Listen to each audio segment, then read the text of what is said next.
각계각지에서 오신 여러분 진심으로 오늘 모임에 환영합니다.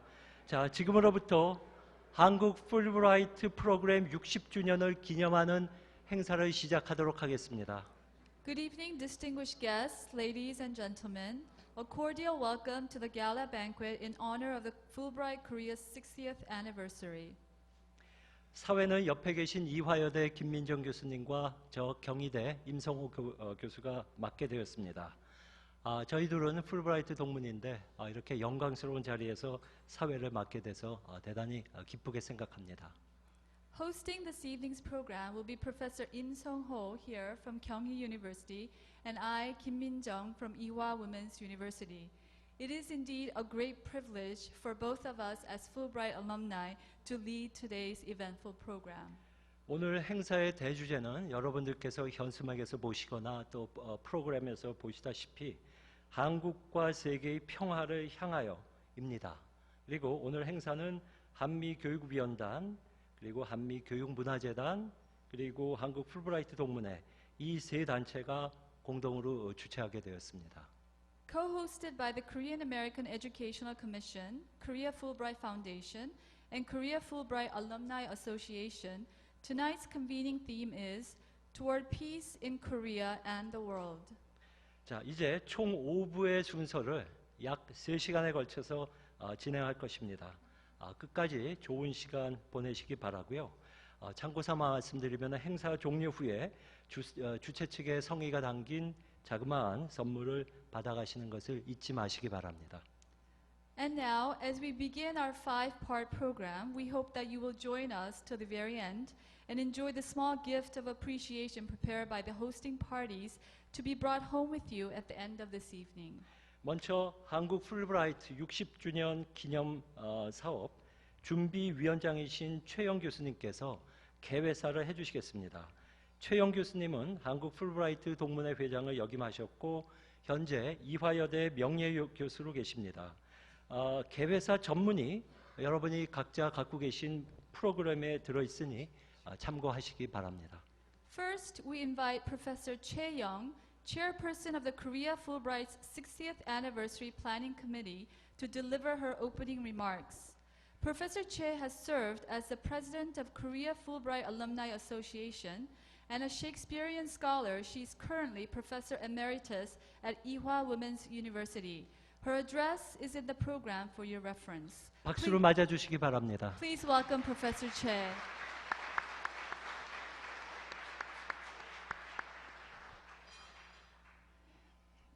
Her Excellency Catherine Stevens, Ambassador of the United States to Korea, the Honorable Lee Ju-ho, Minister of Education, Science and Technology, the Honorable An Byung-man, the Honorable Christopher Hill, Mrs. Harriet Fulbright, distinguished guests, Fulbright alumni and current grantees from home and abroad, ladies and gentlemen, we gather this evening to celebrate the 60th anniversary of the Fulbright program in Korea with the theme, Toward Peace in Korea and the World.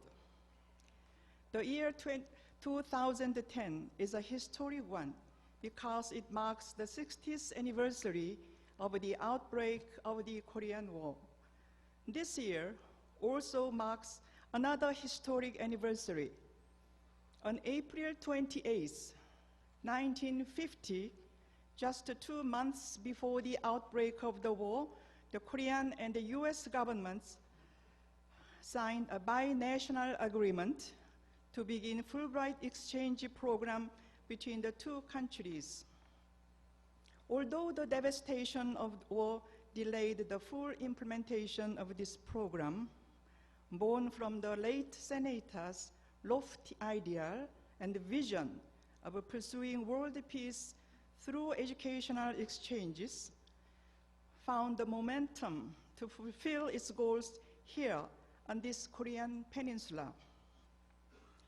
Since its inception, this program has awarded 4,298 grants to Korean and American scholars, researchers, professionals, graduate students, in every field and discipline for their further studies, researches, cultural exchanges between the two countries.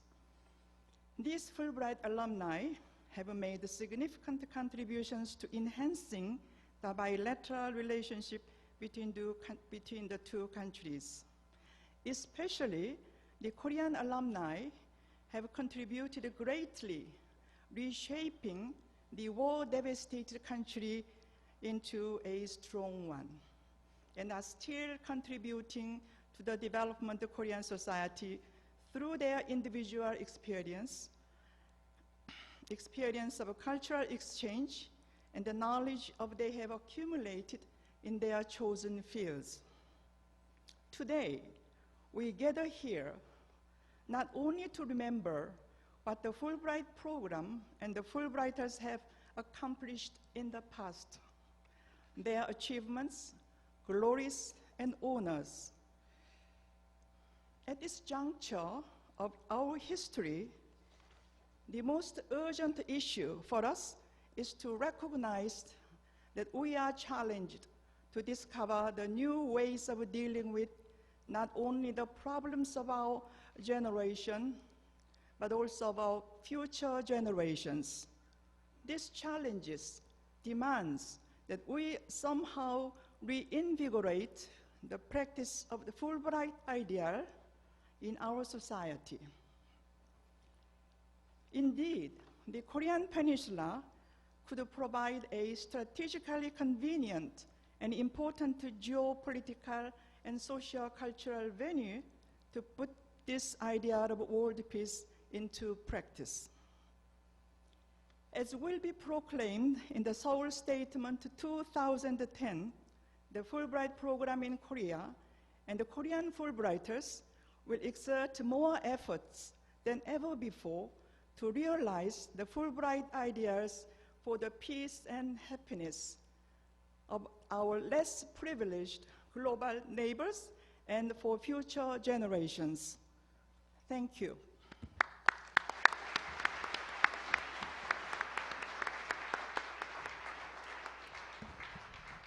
감사합니다. 최영 준비위원장님의 개회사 감사히 들었습니다. 다음은 한국과 미국 두 국가의 정상들께서 축하 메시지를 전해주시겠습니다. Thank you very much, Professor. Next, we will have congratulatory statements from President Lee Myung-bak of the Republic of Korea and from President Barack Obama of the United States of America. 우선 이명박 대통령의 축하 말씀을 듣겠습니다. 대통령께서는 일정상 부득이 참석을 못하셨고 이주호 교육과학기술부 장관께서 대독해 주시겠습니다. 이 장관님은 교육과학기술부 차관을 거쳐 현재 금년 8월부터 장관의 중책을 맡고 계십니다. 이 장관님을 모시겠습니다. We begin with a congratulatory statement from President Lee Myung-bak. Unfortunately, due to another urgent commitment, President Lee was unable to attend today's event. Dr. Lee Ju-ho, Minister of Education, Science and Technology, will be reading on his behalf. Please welcome Minister Lee.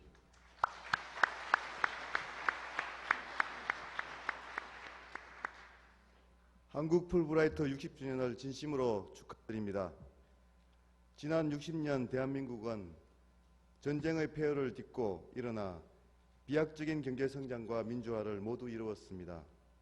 한국인의 높은 교육열, 처지가 어려워도 반드시 배우려는 강한 의지가 이러한 발전을 뒷받침했습니다. 한국인들이 존경하는 외국인들 가운데 에브라함 링컨이 최상위권에 두는 까닭도 바로 여기에 있습니다. 풀브라이트 프로그램은 한국인이 그와 같은 의지를 실현하게 도와준 고마운 친구입니다. 한국의 성장 발전과 늘 같이 해온 풀브라이트 프로그램은 사실상 한국 현대사의 불가결한 일부가 되었습니다. 풀브라이트 프로그램을 가능케 한 고 제임스 윌리엄 풀브라이트 상원의원의 고귀한 뜻에 경의를 표합니다. 한국 풀브라이트 프로그램이 배출한 2,000명 가까운 인재들은 한국 사회의 핵심 리더로 활동하고 있습니다. 저와 함께 일한 풀브라이트 동문들은 모두 전문성과 책임감이 탁월했습니다. 어려울 때 돕는 친구가 진짜 친구라는 말이 있습니다. 미국은 늘 우리의 진짜 친구였습니다. 그 진짜 친구는 우리가 가장 어려울 때 따뜻한 손길을 내밀었습니다. 한국이 전쟁의 참화에 고통받고 있을 때 시작한 풀브라이트 프로그램이 그 대표적인 사례입니다. 풀브라이트 프로그램은 한미 우호 협력과 상호 이해 정진에 크게 공헌했습니다. 풀브라이트 프로그램을 통해 한국에서 연구와 교육 활동을 펼친 1,800여 명의 미국 장학생 동문들은 한미 우호 협력의 든든한 가교입니다. 오늘날에는 한국 풀브라이트 전체 예산의 40% 정도를 한국 정부가 맡고 있습니다. 한국과 미국이 손을 잡고 함께 미래를 만들고 있는 것입니다. 앞으로 한미 협력 관계는 양국 간 차원에서 더 나아가 글로벌 수준으로 발전할 것입니다. 이러한 미래 한미 관계에서도 한국 풀브라이트의 역사와 경험이 든든한 토대가 될 것입니다. 이제 한국은 세계에서 유일하게 원조 받던 나라에서 원조하는 나라가 되었습니다. 이러한 사례는 1961년 OECD 출범 이후 유일무이합니다. 한국 정부는 경제 원조뿐 아니라 교육 학술 분야의 대외 지원과 교류를 확대하고 있습니다. 예컨대 한국 정부는 국제적인 장학 프로젝트로 글로벌 코리아 스칼라십을 추진하고 있습니다. 이 프로젝트에는 정부 장학생 초청 교환 학생과 자비 유학생 지원 등 다양한 프로그램들을 포함할 것입니다. 미래를 책임질 청년 학생들의 교류는 세계 평화를 위한 가장 효과적인 투자입니다. 한국의 성공 경험을 나누는 세계의 젊은이들이 많아질수록 공동 번영의 길이 넓어질 것입니다. 한국 풀브라이트 60주년을 다시 한번 축하하며 앞으로 더욱 의미 있게 발전하리라 믿어 심지 않습니다. 감사합니다. 이명박 대통령 대독.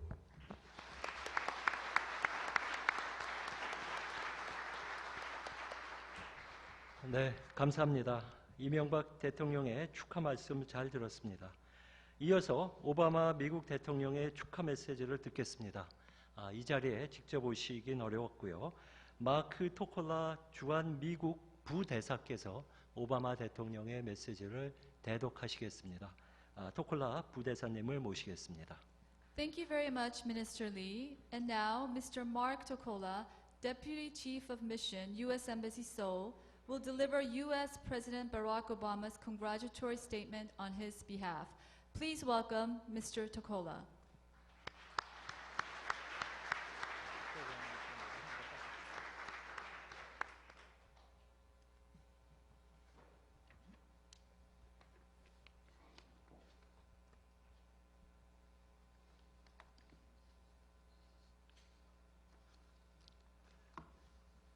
It is my privilege to be able to read to you this message from President of the United States, Barack Obama, marking this occasion. I send greetings to those celebrating the 60th anniversary of the Fulbright program in Korea. I congratulate the Republic of Korea, the members of the Korean American Educational Commission, and the many Fulbright alumni whose commitment has fostered cooperation between our two countries. Senator J. William Fulbright recognized that after World War II, increased understanding among peoples through educational exchanges would serve as a powerful tool for promoting peace and friendship among nations. His vision became the Fulbright program, which has lived up to this ambitious aspiration to forge strong bonds between Americans and men and women and communities around the world. Korea signed a binational agreement to commence Fulbright exchanges with the United States on April 28, 1950. Weeks later, North Korea launched a surprise attack on the South, plunging the nations into war. Following the end of the Korean War, few would have predicted South Korea's democratic transformation and remarkable economic rise. The success of the Republic of Korea is a testament to both the great resolve of the Korean people and the strength of the United States-Korea alliance. The Fulbright program remains a key supporting element of the long-standing relationship between the United States and Korea and continues to expand our nation's understanding of each other. As we celebrate 60 years of success, we look forward to the continued vitality of the Fulbright program around the world. Our need to vigorously pursue Senator Fulbright's vision has not diminished. Rather, its importance has increased. Today's global challenges are more complex, requiring continued collaboration and understanding. In celebrating the Fulbright program, we reaffirm its original purpose of helping build a world more secure, prosperous, and free for our children to inherit. I wish you all the best for a joyous celebration. President Barack Obama.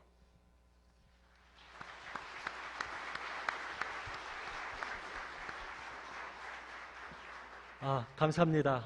이어서 세 분께서 축사를 해주시는 시간입니다.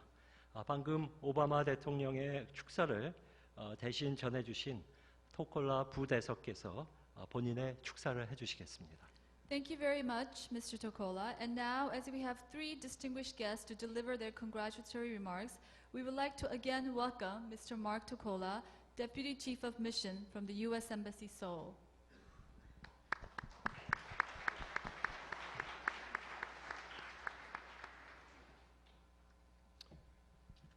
Minister Lee Ju-ho, Ambassador Han Sung-ju, Minister An Byung-man, Deputy Assistant Secretary Alina Romanovsky, Ambassador Christopher Hill, Director Shim Jae-ok, and the hardworking staff of the Korean American Education Commission, distinguished guests. It is a pleasure to be with you on such a historic occasion. U.S. Ambassador to Korea Kathleen Stevens, who last night celebrated a special reception honoring the anniversary of the Fulbright program, had also planned to be here tonight, but deeply regrets that she cannot be with us. In 1946, Senator William Fulbright became the major proponent of legislation that would establish one of the world's most prominent international exchanges. Sponsored by the State Department and supported by participating foreign governments, educational institutions, and other organizations, the program named for Senator Fulbright has expanded tremendously, now operating in over 155 countries and includes 300,000 alumni worldwide. One of the earliest participants was Korea, which 60 years ago agreed to begin Fulbright exchanges with the United States. The decision to establish the program in Korea was made with the expectation that it would serve the entire Korean peninsula. Few could have foreseen that a surprise attack by North Korea shortly thereafter would mark the beginning of the Korean War and would lead to the tragic division of Korea. The years since then have witnessed the Republic of Korea's remarkable rise from a war-ravaged nation to the democratic and economic powerhouse it is today. While Korea's success is due to the talent and energy of the Korean people, we are proud that the U.S.-Korean alliance has also played a part in this country's development. The Fulbright program has been and remains an important part of Korea's continued progress. Senator Fulbright once said of the Fulbright program, "From the beginning, my hope with the Fulbright exchanges was to generate a deeper understanding, especially on the part of potential leaders, of the differing cultures and peoples of the world. The deep friendship between the United States and Korea is in part a fulfillment of Senator Fulbright's vision." All of us at the U.S. Embassy would like to congratulate the Fulbright program on its 60th anniversary in Korea and wish it every success in the years to come. Thank you.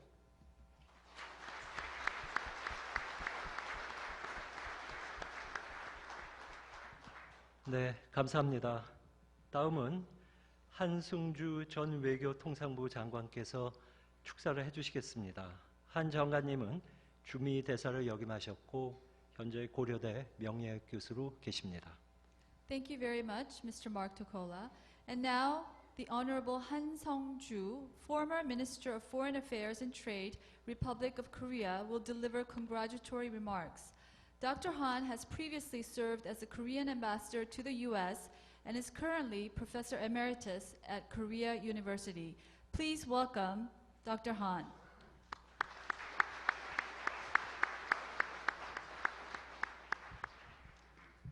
Good evening, distinguished guests, ladies and gentlemen.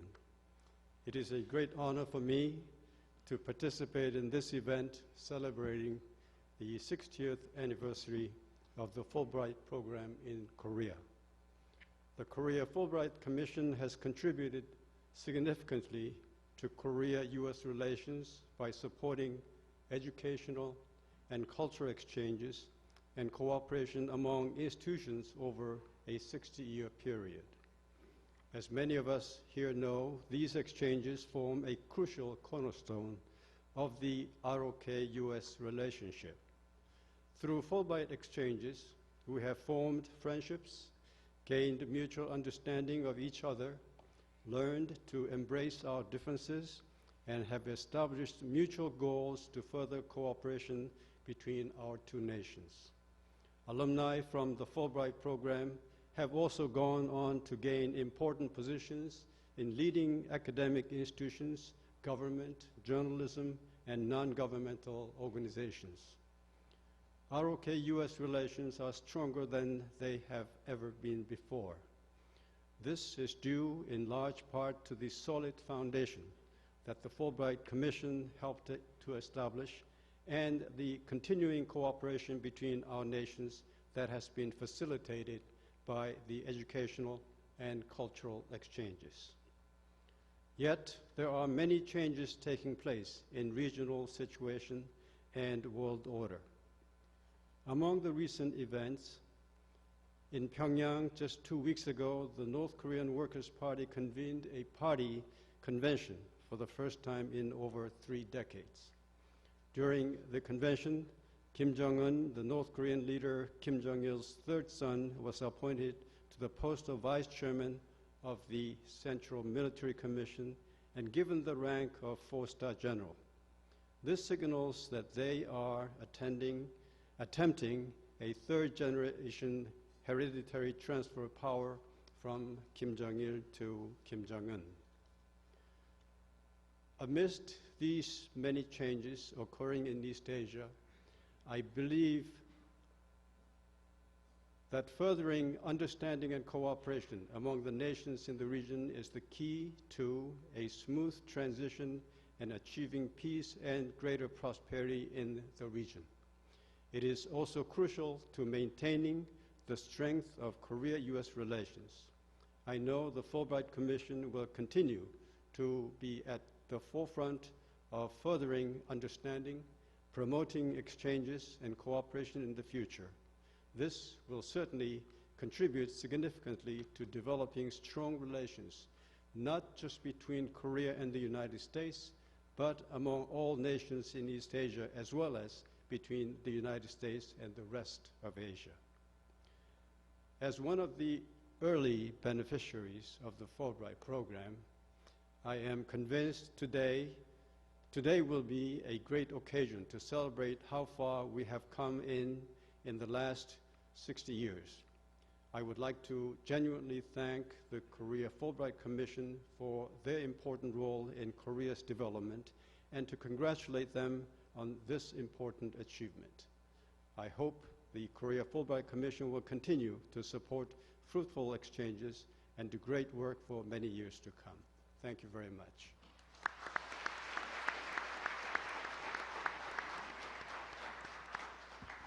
네, 감사합니다. 축사의 마지막 순서가 되겠습니다. 엘리나 로마노프스키 미국 국무부 교육 담당 부차관보께서 축사를 해주시겠습니다. 부차관님은 국무부에서 중책을 맡으셔서 대단히 바쁘실 텐데 이 행사를 위해서 이렇게 특별히 방한해 주심에 깊이 감사드립니다. Thank you very much, Dr. Han. And now, another very special guest, Ms. Alina Romanowski, Deputy Assistant Secretary for Academic Programs, U.S. Department of State, will deliver her remarks. We express our special appreciation for her presence this evening and in Korea for this very important occasion, despite her commitments in the U.S. Please welcome Ms. Alina Romanowski. Thank you.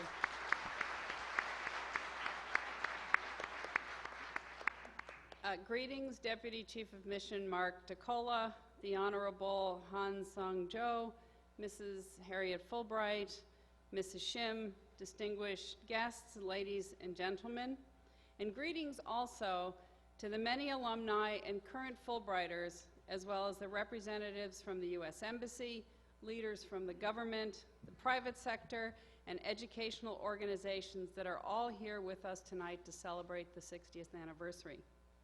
I'm honored to be here this evening on behalf of Secretary Clinton and the Bureau of Educational and Cultural Affairs to honor the 60th anniversary of the U.S.-Korea Fulbright program and to congratulate the Korean American Educational Commission on this important occasion. I participated in the celebration in Washington, D.C. just in July, and I'm delighted to be able to participate in the celebration here tonight. Over the past 60 years, this nation has risen from the utter destruction of war and its aftermath to become one of the world's leading economies and has emerged as one of Asia's leading democracies. Korea has led the world for a decade or more now in building the advanced digital networks that are essential infrastructure for the information age. One factor, more than any other, that has contributed to the miraculous transformation here has been education. Korea had to build its educational system almost from scratch at the elementary, secondary, and tertiary levels.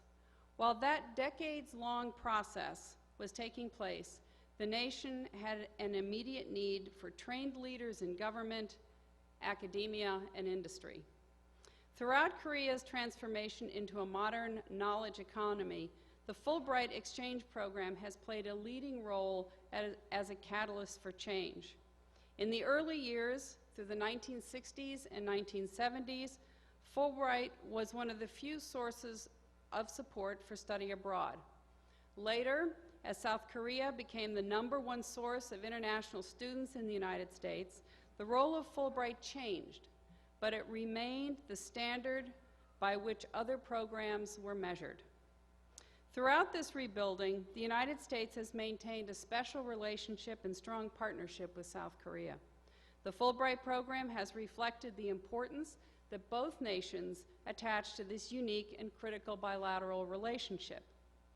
The Fulbright program symbolizes the enduring commitment of both nations to strengthen that relationship and to advance mutual understanding between our two peoples. As many of you know, the Korean American Fulbright program is one of the world's oldest. During the past 60 years, nearly 2,000 Korean students and scholars have traveled to the United States under the Fulbright banner, and over 1,900 American students and scholars have come to Korea, bringing the total of alumni to almost 4,000. Hundreds of you are here tonight, and thank you for coming. Fulbright alumni have forged important ties between our two countries and have gone on to successful careers in government, academia, business, journalism, law, sciences, the arts, only to name a few. They will continue to work together to foster opportunities that will identify, educate, and support the next generation of leaders in both our countries. Today, we are fortunate not only to have a rich history of 60 years of exchanges, but also an exciting future for the Fulbright program ahead of us. Today, language learning is a cornerstone of the Fulbright program in Korea. While Korean and American Fulbrighters in all categories can attest to the support from KAEC, I want to make special note of the Fulbright English Teaching Assistant Program, which has emerged as one of the very best and well-run ETA programs in the world, and as a model for the new ones that we are starting all over the world. Through the quality of the Commission's management of ETAs, the breadth of orientation and enrichment activities, the Commission is ensuring that these young, enthusiastic American ambassadors are the very best they can be. I want to thank the Korean government and its local schools for the support that they have given to make this the largest Fulbright English Teaching Assistant Program in the world. This year alone, over 100 ETAs were placed in Korean elementary, middle, and high schools to help teach English as native speakers. Going the other way to the United States, we have a wide range of programs for Korean students and teachers to travel to the U.S. to learn new teaching methodologies and to learn about the U.S. and its culture. I can think of no better way to continue our commitment to deepening mutual understanding between the U.S. and Korea than to learn each other's language. Language develops trust, respect, and better communications between peoples and nations. Yesterday, I had the privilege of traveling about 3 hours outside of Seoul to visit Dara K, an ETA in her classroom at Cheongnam Science School. With an incredibly well-prepared plan in her hand, she was teaching her students not only how to interpret American poetry, but how to write metaphors and similes. Not an easy task, let me tell you, for even American high school students. Dara told me that she had also taught another lesson on how to give compliments. Not just the English words we use, but the mannerisms and customs to keep a conversation going. So in the spirit of Dara's cross-cultural lesson, I want to acknowledge Mrs. J. Ok Shim, the Commission's Executive Director, who has worked at the Commission for over 30 years. She has been a tremendous asset to the program, and it is as much stronger than it would have been without her many contributions. We in Washington, D.C. greatly appreciate the commitment of Mrs. Shim and her staff at KEEC. Without her dedication and vision, we could not all be here this evening. So, I would like everyone to stand and applaud Mrs. Shim and her staff in an expression of the highest compliment we can demonstrate. Again, thank you, Mrs. Shim, and congratulations to the Korean American Educational Commission and all of you who have played a role in the enduring success of the Fulbright program in Korea. Thank you.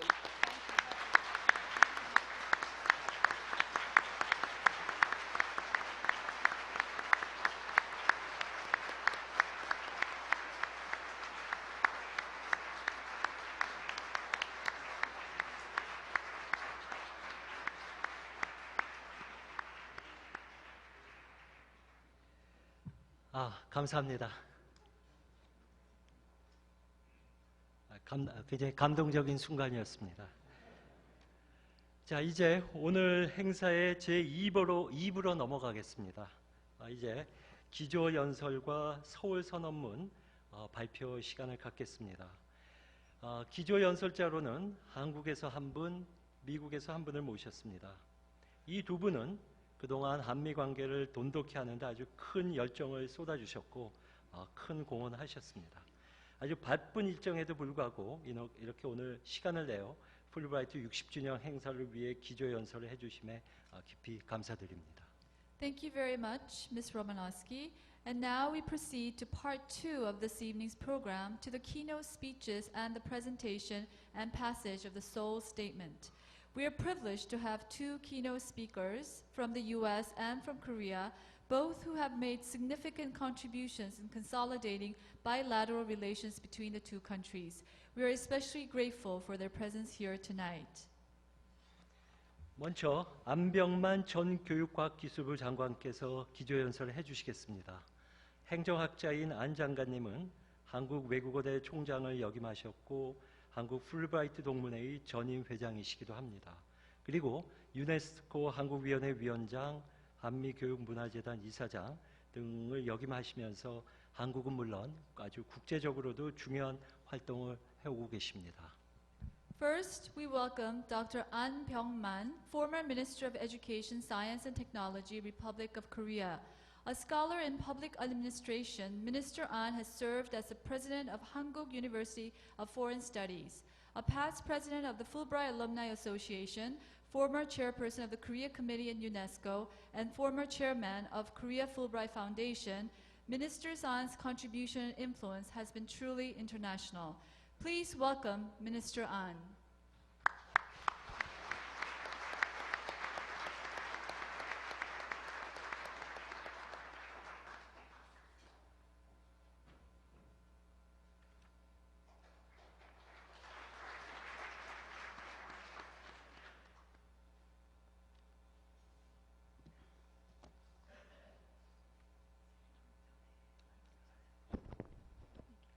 Good evening, ladies and gentlemen. As we are all aware of, This year marks the 60th anniversary of the Fulbright program in Korea. On this occasion, I would like to offer my sincerest congratulations and express the pride I feel toward what has developed in Korea into a program toward what has developed, express the pride I feel toward what has developed in Korea into a program to match anywhere else in the world. I would also like to express my sincerest appreciation to all of the officials of Fulbright Korea for the efforts they have made. I'm speaking as someone who studied in the United States 40 years ago through a Fulbright scholarship. This in turn enabled me to become a professor and ultimately to arrive at where I am now. For this, I'm ever grateful to the Fulbright program, and I wish to humbly express my appreciation for the noble educational spirit of Senator J. William Fulbright. The topic I would like to talk about today is education in Korea. During the more than 2 years that I served as Minister of Education, Science, and Technology, I came to sense a number of things in the process of formulating and implementing policies for the future of Korean education. In particular, I could not help feeling astonished that the entire world seemed to be taking note of Korea's education system and showering lavish praise upon it. At the same time, I could not conceal my bewilderment at the fact that within Korea, that same education system is subjected to constant criticism as the nation's biggest problem.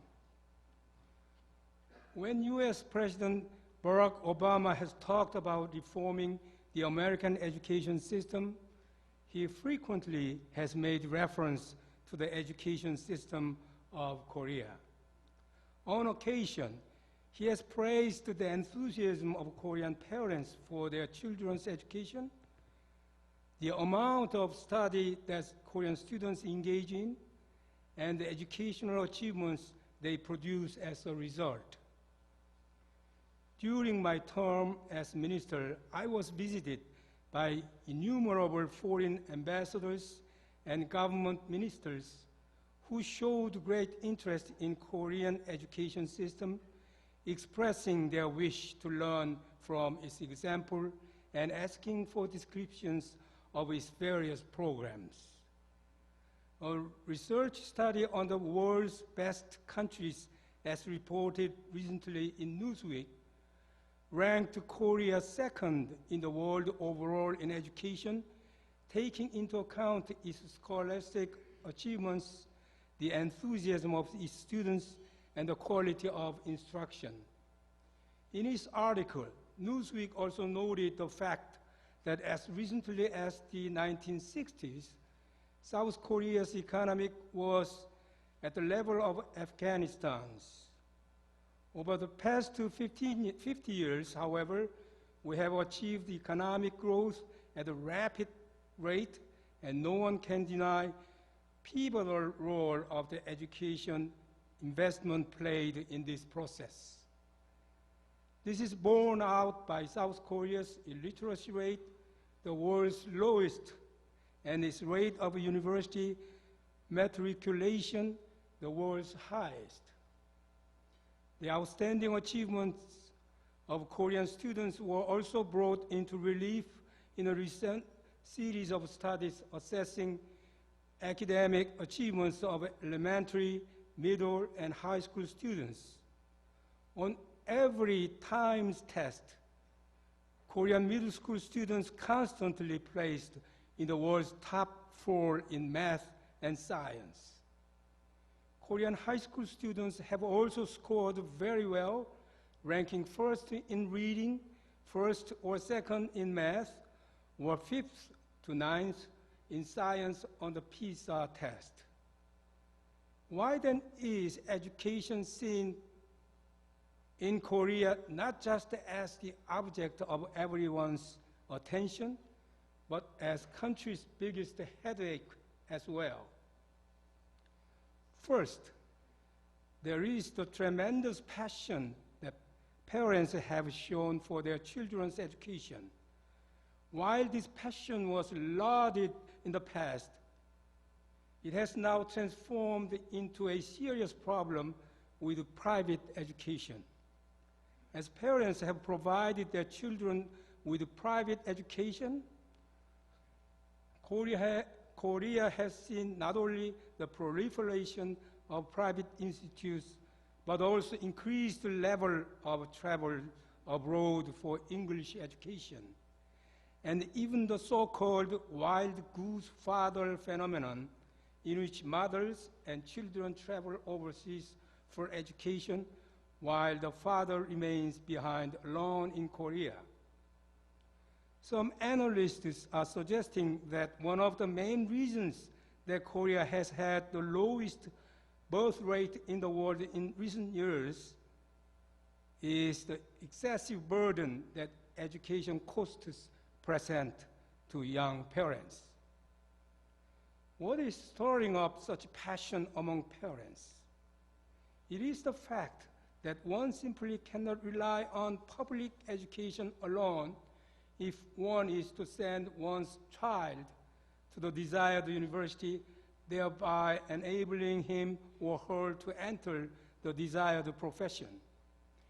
It is because the only way that a child can ultimately come out victorious in this fierce competition is if he or she receives private education starting at a young age, committing the majority of his or her time to preparing for college entrance examination.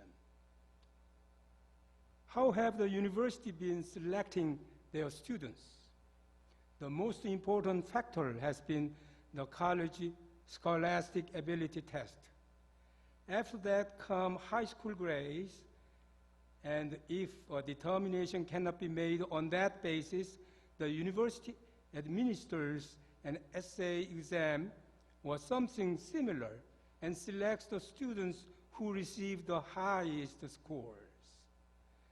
This method of admission is what is ultimately led aspiring entrants and their parents to devote themselves to a style of entrance exam preparation that is centered around rote memorization.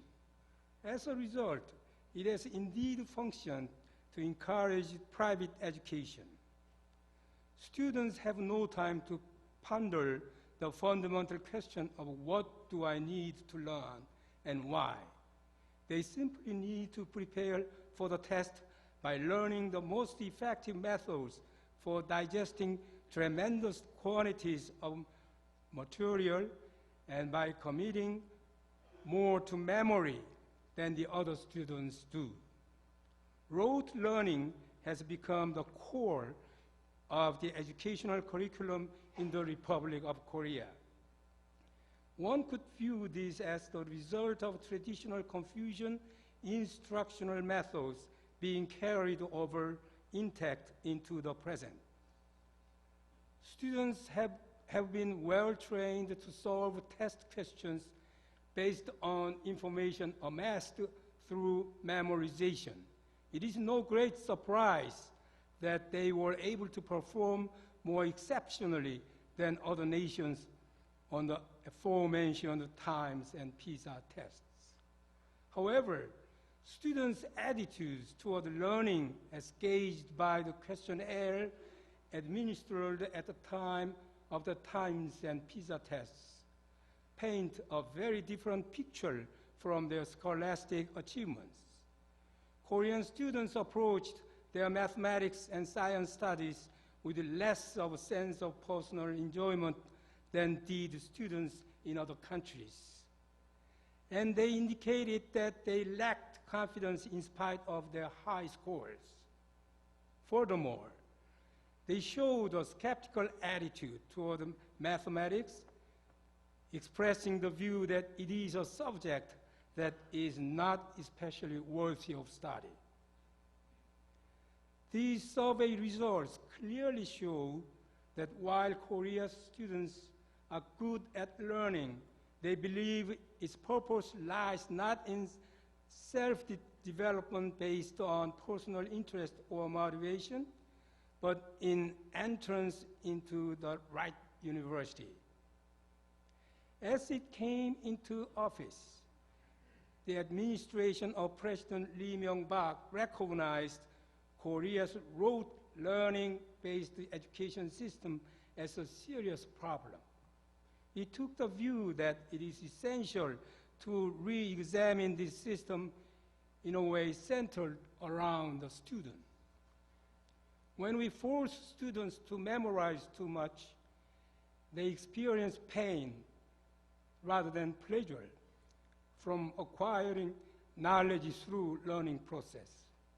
Each student has different competencies, different aptitudes, different tastes, but schools have been unable to offer educational programs suited to each individual student's level. Instead, they have imposed uniform educational curricula centering around the college entrance exam. At the same time, rather than giving local governments and the schools themselves autonomous authority over their instruction, the central government has actually reinforced the uniformity of education by adopting an interventionist approach to education administration. Based on this fundamental understanding of the problem, the Lee administration has focused its policy efforts on creating the type of education where creativity is emphasized over rote learning, diversity over uniformity, self-determined education over other determined education. First, in an effort to promote creativity, the administration has worked over the past 2 years to reduce the amount of material students are required to study, beginning with bold move of reducing the number of required courses per semester and to reorganize educational programs so that students are able to learn a more leisurely academic life, engaging in reading, volunteer service, and other such activities. Second, in an effort to ensure diversity in education, it has created garden schools, boarding-style high schools in agricultural communities, as well as a range of Meister schools at the high school level that allow students to gain employment immediately upon graduation. It has also designated autonomous private high schools in a variety of forms. At the same time, it has committed much effort to developing policies to strengthen public education in order to reduce Koreans' dependency on private education. Among its measures to promote the quality of public education, it has developed a more stringent assessment of students' scholastic achievement and teacher competency. Concurrently, it has developed programs to allow students to prepare for the college entrance exam without the need for private education, designating so-called schools without private education for special financial support, and effecting improvements in after-school programs and the televised courses on the EBS network. Most crucially, in reflection of the fact that college entrance has been the focus of Korea education, it has instituted a college entrance officer system in an effort to move away from the rote learning-centered college entrance exam system and to sufficiently reflect factors such as individual students' talents, creativity, and growth potential. It is currently undertaking policy measures to allow this system to take root in the university community at a graduated but nonetheless rapid rate. The aforementioned examples represent but a small portion of the educational reforms currently being undertaken by the Lee administration. What we are clearly trying to do through this, however, is to avail ourselves of this opportunity to move away from the type of rote learning where students feel restricted by the entrance exam and focus their energies solely on acquiring necessary knowledge, and to make the transition toward education that values creativity. The success of these reforms hinges on seriously on the administration considers the issue, how carefully it crafts its policies, and how genuinely it is perceived by those directly involved in education. If the Lee administration can guide the aforementioned policy to take root in our educational institutions during the second half of its term, there is no question that Korea's education will make a leap to a higher level. Thank you very much.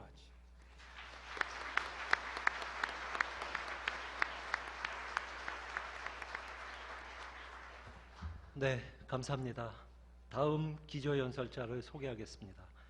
미국의 크리스토퍼 힐 학장님이십니다.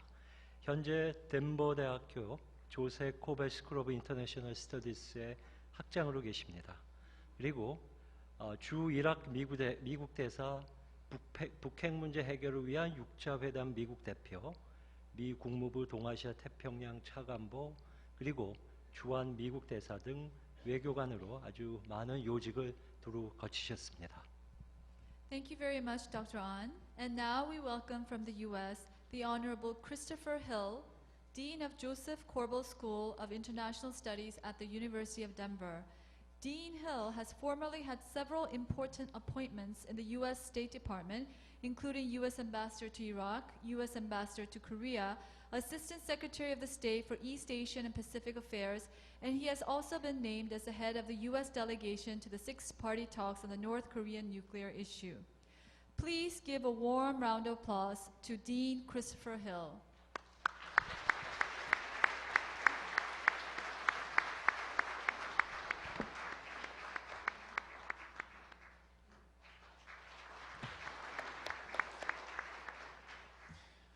Thank you very much. And first of all, let me just say what an enormous pleasure it is to be back in the Republic of Korea, traditionally known as the land of the morning calm. Of course, we know it as the land of the morning traffic and afternoon traffic for that matter. I came to Korea some 25 years ago this summer. I stayed for 3 years as a junior officer in the embassy's economic section. And Korea, from that day, has remained a very special place for me, and as I know it has for many Americans in this banquet hall tonight. Despite the presence of the Pacific Ocean between us, Korea is a country that the United States counts among its closest allies. Our relationship with Korea is of a very comprehensive nature. We are kept close by so many bonds, by our common vision for the world, by shared values, by a love of culture, and I might add, a respect for education. It is a relationship that we should cherish and celebrate every moment that we can. The 60th anniversary of the Fulbright program is indeed one such moment, because no single program has done more to bring our two countries together than this program, which was named after a senator from the inland state of Arkansas, who probably could not possibly have known at the time what was accomplished in his name for the U.S. relationship with Korea.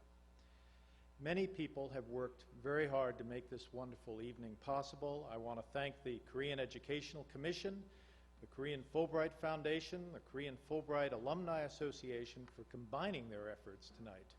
I want to acknowledge as well all the sponsors of Fulbright scholarships and friends of Fulbright, many of whom are here with us tonight. In marking the 60th anniversary of the Fulbright program in Korea, we are reminded that the Fulbright program was created to help heal a world scarred by the devastation of war, and thus the theme of tonight's gathering, Toward Peace in Korea and the World, is especially appropriate. This year is also remembered by Koreans and Americans as the 60th anniversary of the outbreak of the Korean War. It's a terrible irony that only a month before the start of the war, the Republic of Korea signed the official agreement with the U.S. to establish the Fulbright program. J. William Fulbright's vision was of an expanding network of cross-cultural exchanges to promote international goodwill through the exchange of students in the fields of education, culture, and science. 60 years later, more than 3,600 grantees have benefited from the support of the Fulbright program in Korea, contributing to the spirit of mutual understanding between the peoples of the United States and the Republic of Korea. But certainly as we mark the 60th anniversary of the outbreak of that terrible war, it is hard not to think of some of the early Korean Fulbrighters, some of whom are perhaps in the hall tonight, and their journey to America in the aftermath of the devastation of their own country. One can imagine these scholars getting off of airplanes in exotic places like San Francisco and Chicago and Boston, making their way by bus or train to their host families at their host universities.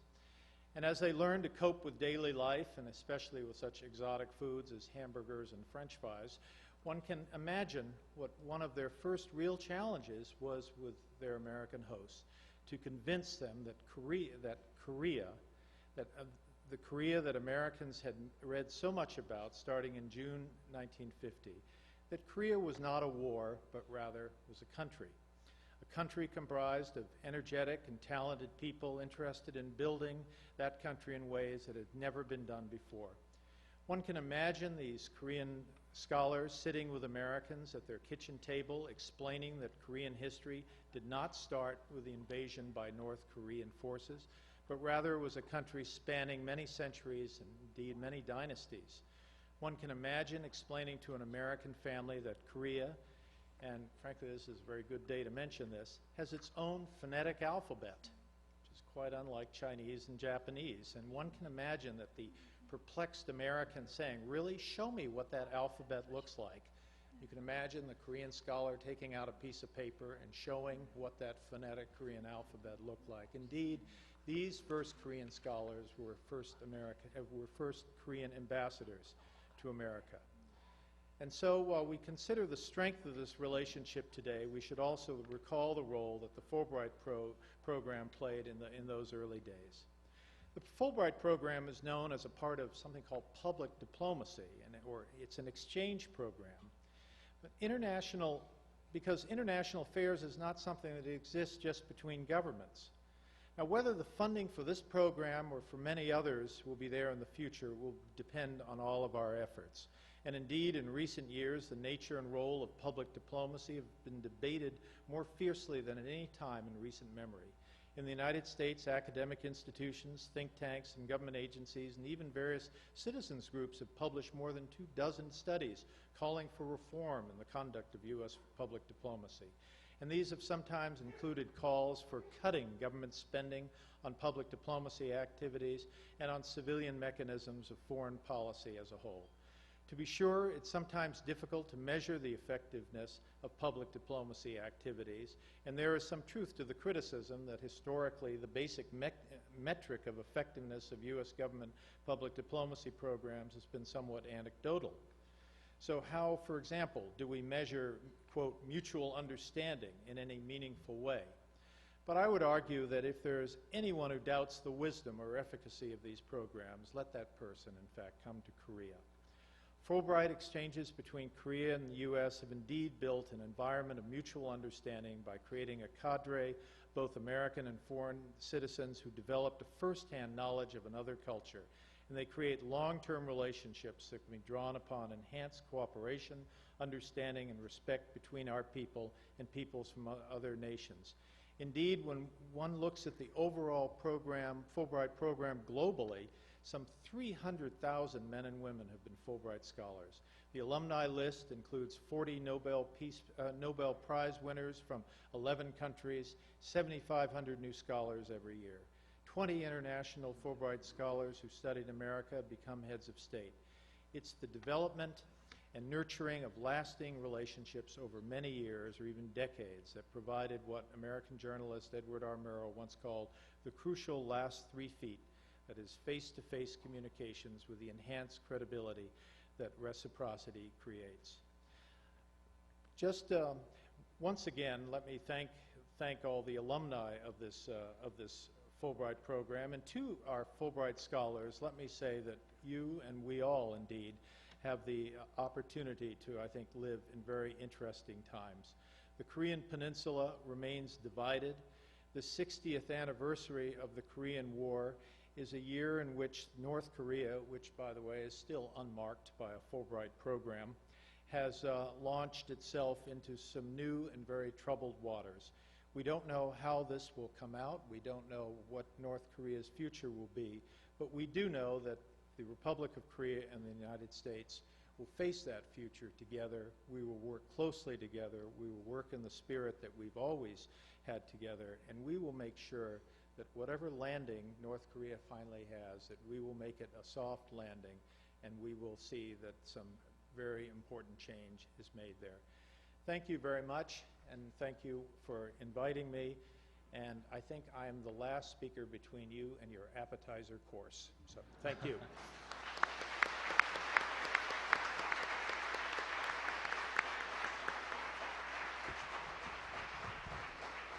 예, 감사합니다. 식사까지 아직 한 순서가 더 남아 있습니다. 이제 아주 특별한 순서가 되겠는데요.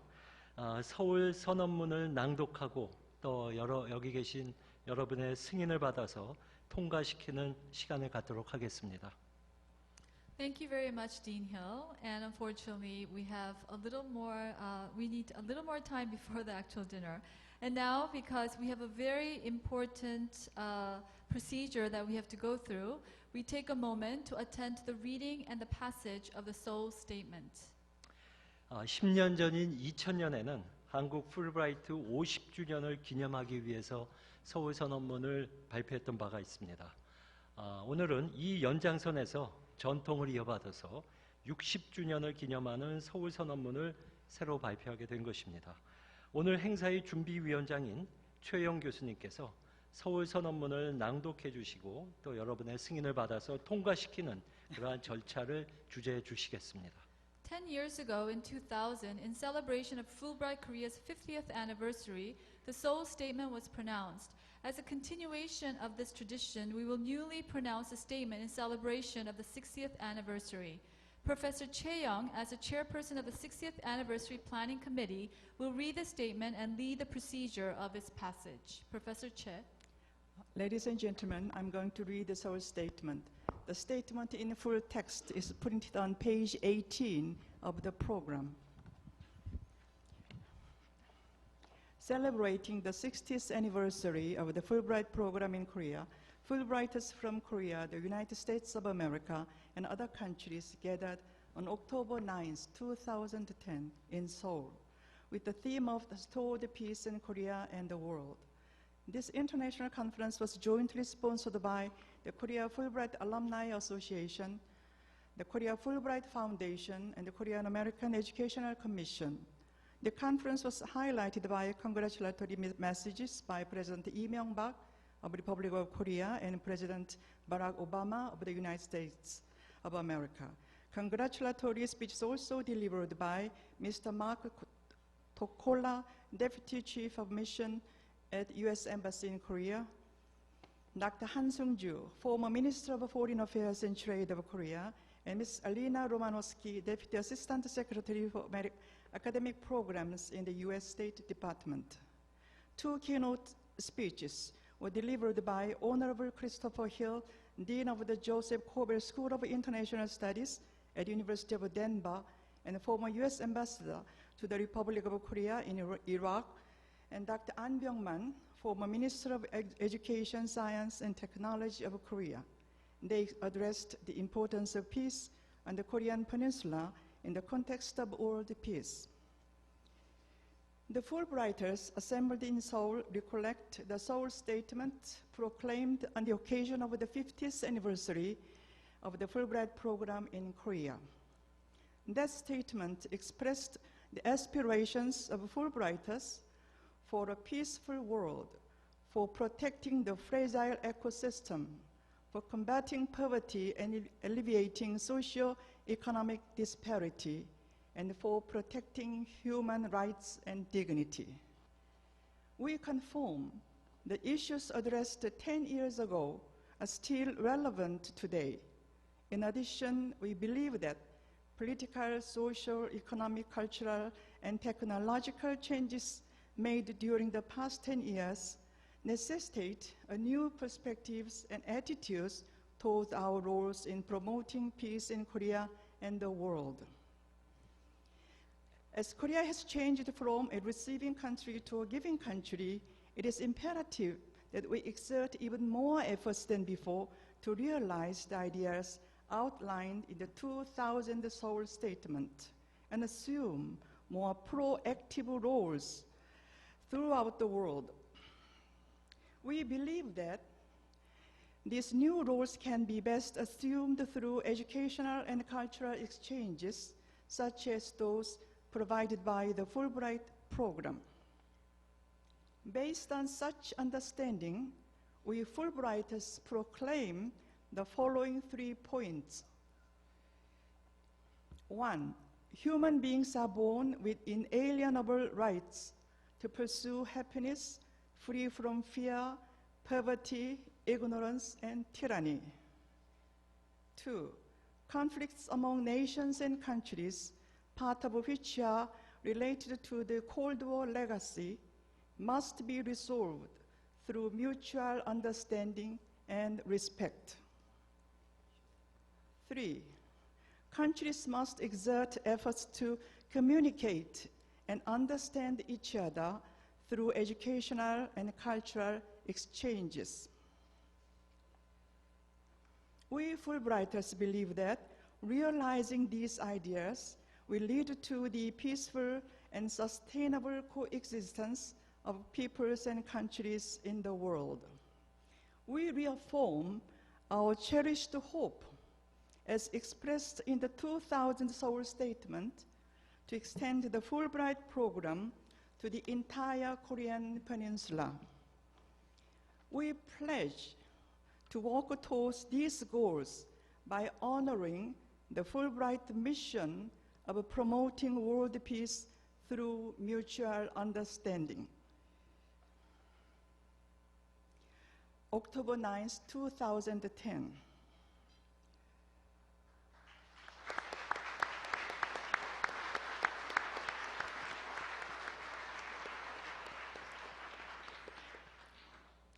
Now I invite you to pass this Seoul Statement 2010 with a big round of applause.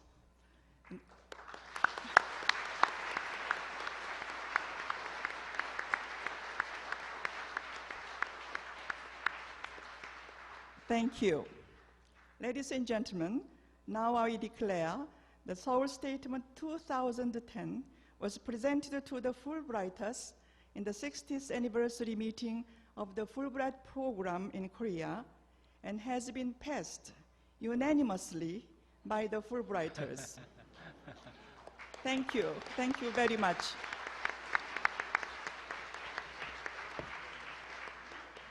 예, 감사합니다. 이렇게 해서 서울 선언문이 통과되었습니다. 이 선언문이 선언에만 그치지 않고 여기 담긴 숭고한 이상과 가치가 이제 구현되는, 실현되는 그러한 날이 오기를 진심으로 기원해 봅니다. And now with the passage of the Seoul Statement, we earnestly hope for the realization of its lofty ideals. 자, 이것으로 제2부 순서를 마치고 좀 분위기를 바꿔서 즐거운 만찬 시간을 갖도록 하겠습니다. 오늘 만찬은 서울시가 후원해 주셨습니다. 이 자리엔 오세훈 서울시장께서 꼭 참석하고 싶었지만 부득이한 일정 관계로 시장님을 대신해서 권영규 부시장께서 오셨습니다. 조금 있다 권 부시장님께서 만찬 사도 해주실 겁니다. 감사를 드립니다. This will conclude part 2 of this evening's program, and we will now proceed to the banquet, which has been generously co-sponsored by the Seoul Metropolitan Government. Vice Mayor Kwon Young-gyu is here with us today on behalf of Mayor Oh Se-woon, who was unable to attend because of a pressing commitment. We thank Vice Mayor Kwon Young-gyu for his presence tonight, and we look forward to his dinner speech as well. 자, 그러면 이제 와인이 서브되는 동안 잠시 여러분들께서는 장례를 정리해 주시겠습니다. 자, 행사 주최 측에서는 와인을 테이블마다 와인을 서브해 주시기 바랍니다. And now, please take a moment of break, and we will enjoy the wine as it is being served.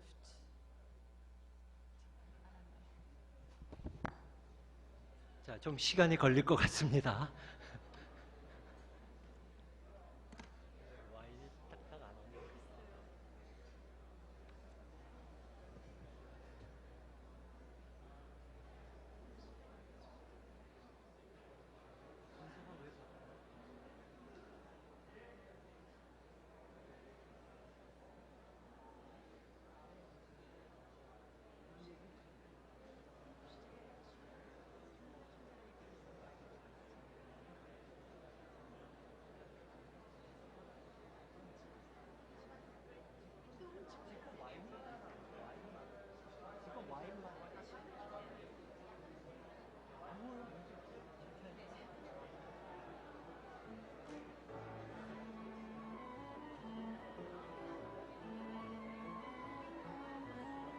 안녕하세요. 네.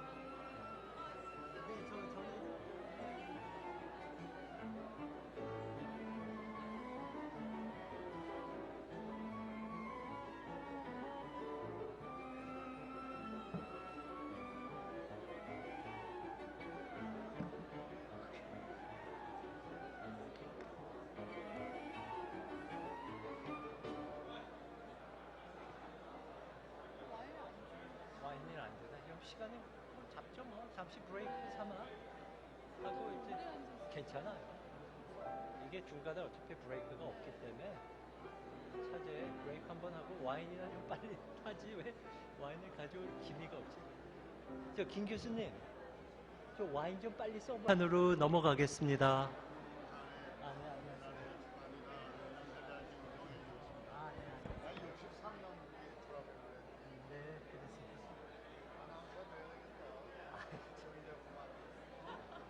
나이가 많습니다. 그러기엔.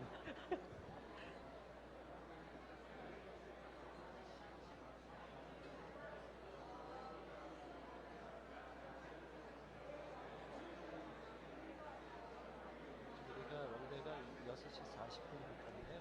시간이 20분이 지체됐으니까 뭐 이 정도는 예상했던. 자, 이제 3부 만찬으로 넘어가겠습니다. 자리에 착석해 주시기를 부탁드리겠습니다. And now we'll proceed to part 3 of our program. Please return to your seats. 시간이 없으니까.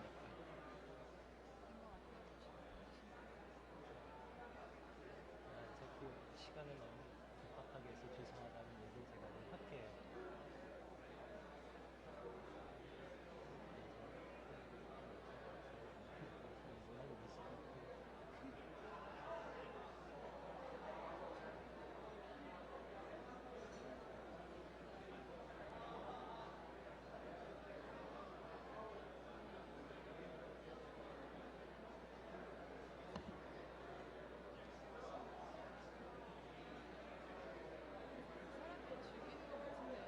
예, 그러신 거. 그게 거의 브레이크 정도로. 예, 그러신 것 같아요. 너무 빡빡하게 하기도 그렇고.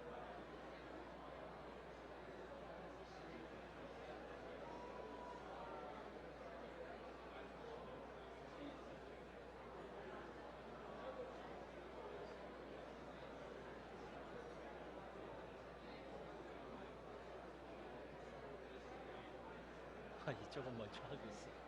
토스트.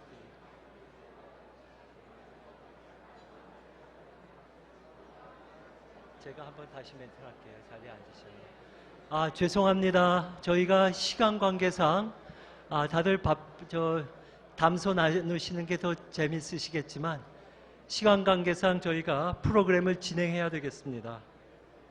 이제 자리에 앉아주시기를 부탁드리겠습니다. We apologize for interrupting in your joyous reunions, but we do have to stick to the program, so we would appreciate it if you would return to your seats. Thank you.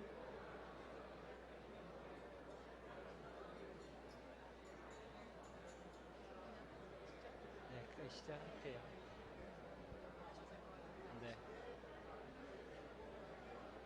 네, 감사합니다. 오늘 저희가 워낙 많은 것을 준비했기에 이렇게 좀 시간이 빡빡하게 프로그램을 진행하게 됐습니다. 자, 이제 만찬, 여러분이 기다리시던 제3부 만찬 시간인데요. 만찬에 본격적으로 들어가기 앞서서 네 분의 귀빈으로부터 만찬사를 듣도록 하겠습니다. 이 네 분께서는 모두 특별한 분들로서 귀중한 말씀을 해주실 것으로 기대합니다. Before we proceed to the dinner, we would like to invite 4 highly esteemed guests for dinner speeches and followed by a proposal of toast to the future of Fulbright in Korea. 네, 먼저 오늘 행사를 후원해 주신 오세훈 서울시장의 만찬사가 있겠는데 시장님께서는 일정상 부득이 못 오셨고요. 대신 권영규 부시장님께서 만찬사를 대신해 주시겠습니다. 바쁜 일정에도 이렇게 와주셔서 대단히 감사합니다. First, we begin with a dinner speech from Mayor Oh Se-hoon of the Seoul Metropolitan Government. Vice Mayor Kwon Young-gyu will deliver the speech on his behalf. We thank Vice Mayor for being with us here this evening despite his very busy schedule. Thank you very much, and please give Vice Mayor Kwon Young-gyu a round of applause. Thank you.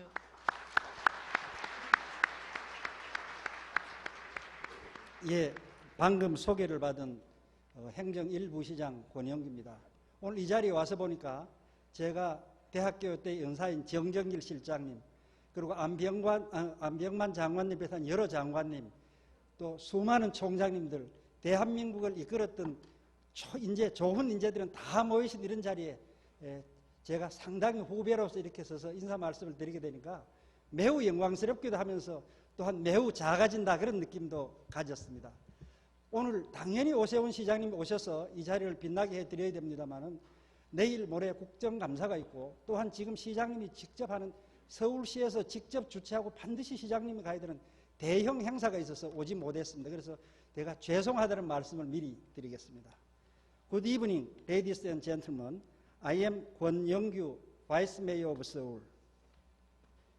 Executive Director Shim Jae-ok of the Korean American Educational Commission, President Kim Moon-han of Korean Fulbright Alumni Association, Chairman Shin Young-moo of Korea Fulbright Foundation, Mr. Mark Tokola, Deputy Chief of the Mission for the United States, the Honorable Christopher Hill, Dean of the Joseph Hoover School of International Studies at the University of Denver, and distinguished guests. I am very happy to welcome all of you to Seoul. And it is my pleasure to host this gala banquet in honor of the 60th anniversary of the Fulbright program in Korea. I'd also like to thank all of the organizers for making this event possible. Through the Fulbright program in Korea, I heard that 3,700 people have been awarded grants. These Fulbright grant recipients, Fulbrighters, have contributed immensely to academia, politics, economy, culture, and other various areas in Korea, playing a vital role in our country's remarkable growth. So allow me to express our sincere gratitude to the Fulbright program in Korea.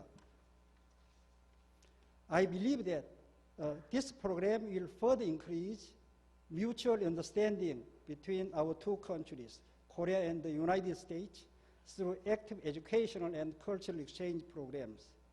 It will also continue to foster future generation leaders who will play a pivotal role in promoting peace and prosperity around the world. 2010 is a particularly special year for Korea. In January, we joined the OECD's Development Assistance Committee, DAC, and became the first country in the world to transition from an aid recipient to a donor. Next month, the G20 summit will be held in Seoul, making Korea the first Asian country to host this summit. What makes this year all the more meaningful, I believe, is that the fact that this year marks the 60th anniversary of the Fulbright program in Korea. All three of these meaningful events share a common goal, that is world peace and global prosperity.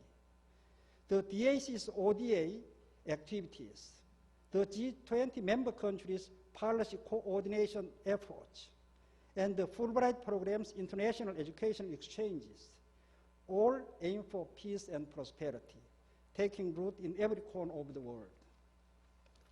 The Seoul metropolitan government recognized these trends, so we are offering an MPA program and a training workshop for municipal officials of overseas cities. Each year, 20 people graduate from our MPA program, and 200 people complete our training workshop. We also collaborate with 8 universities in the United States to offer a graduate course on Seoul City Policy Management, which also includes a visit to Seoul and an opportunity to take part in a Seoul field trip. Seoul is a truly unique city where 600 years of traditional history and state-of-the-art information technology coexist in harmony. I hope you have a chance to look around our beautiful city and make many good memories. Once again, I sincerely congratulate the 60th anniversary of the Fulbright program in Korea, and I wish everyone here today good health and great success in everything that you do. Thank you. 대단히 감사합니다.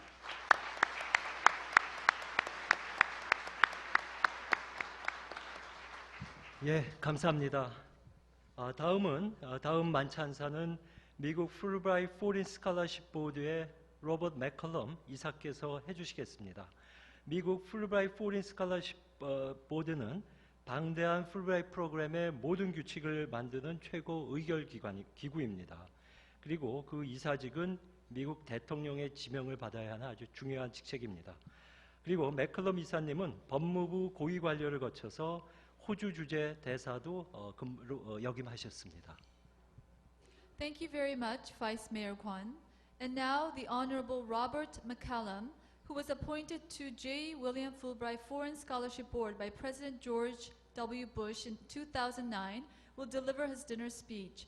Previously, board member Robert McCallum was the Associate Attorney General in the U.S. Department of State and Attorney General for the Civil Division, and was also formerly appointed as the U.S. Ambassador to Australia.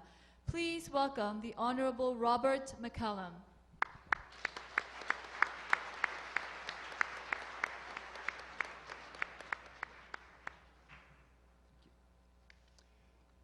Thank you very much for the honor of saying a few words tonight at this special event.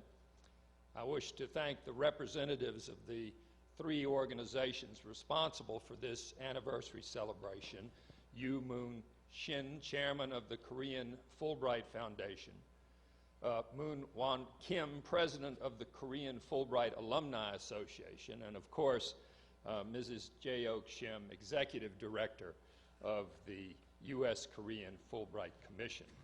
I also wish to acknowledge this evening the presence of Mrs. Harriet Fulbright, who, from a board perspective, has tirelessly carried on the legacy established by her late husband, Senator J. William Fulbright.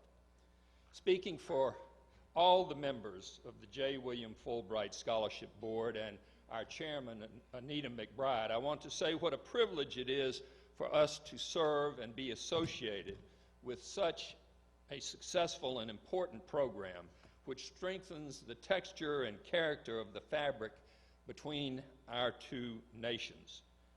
As a board member, I've had the opportunity to meet grantees and alumni from many countries and to engage partner government officials and Fulbright administrators. Each day, my appreciation grows for the Fulbright program and for the spirit of binationalism and reciprocal appreciation of the cultures of others. Indeed, the Fulbright U.S.-Korea program anniversary that we celebrate tonight is a testament to the unfailing commitment of our two governments to work together to increase mutual understanding. Our two nations, in part, because of a broad exchange of ideas and people that occurs under this program. As you may know, one of the Fulbright Scholarship Board's responsibility is to review the applications for the program that are submitted by the different commissions. And each member of the board actually does read hundreds of applications. We get to know Fulbrighters as a result of the papers that we read.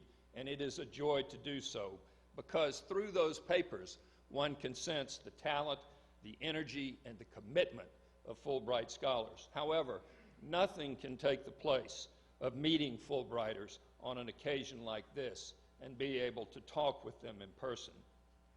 Before I joined the board, I had met a number of Fulbrighters as the U.S. Ambassador to Australia in my role as the co-chair of the Australian-American Fulbright Commission. But it was the Fulbrighters, I soon realized, that were the real ambassadors to Australia and to every country in which they come, and from every country to the United States to which they go. It is a responsibility that Fulbrighters take on willingly to enhance the understanding that exists between our two countries. And I thank all of the Fulbrighters that are here tonight for your service in doing so. The U.S.-Korea Fulbright legacy, now 60 years in the making, is perhaps best reflected in the contributions as engaged citizens of nearly 2,000 Korean Fulbright students and scholars who have studied in the United States, and more than 1,900 American students and scholars who have studied in Korea. Tonight is an occasion to pay tribute to them and to thank them for their role in government, in academia, in business, in the arts, and in so many other areas of our societies. As Senator Fulbright once said, the program aims to bring a little more knowledge, a little more reason, and a little more compassion into world affairs, and thereby increase the chance that nations will learn to live at last in peace and friendship. Tonight, we celebrate that peace and friendship between Korea and the United States. Congratulations to the U.S.-Korea program. Both our countries can and do look forward to many more years of successful, beneficial exchanges under the Fulbright Scholarship banner. And I thank you personally for allowing me to participate in this celebration. Thank you.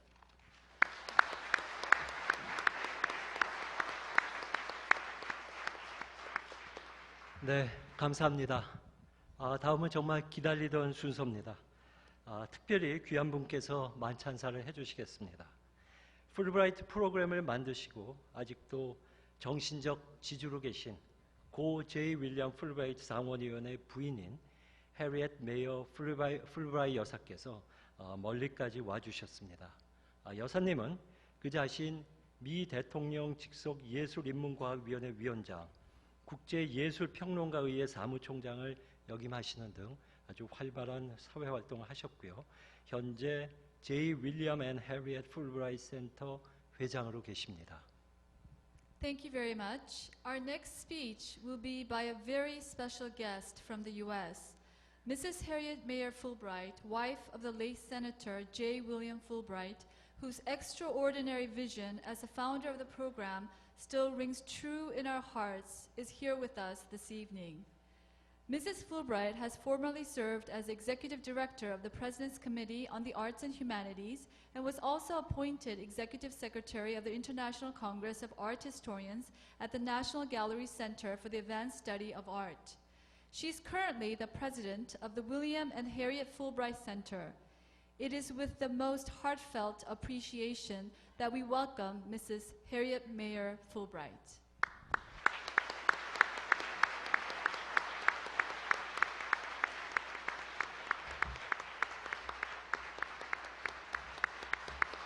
Thank you so much.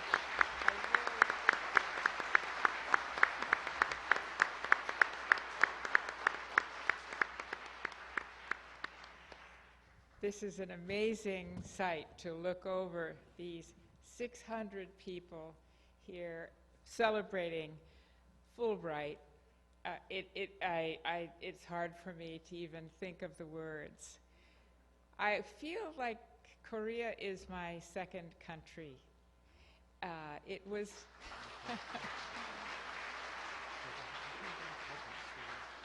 it was in 1958, right after college, that I came here first for 2 years to teach at Ewha Women's University.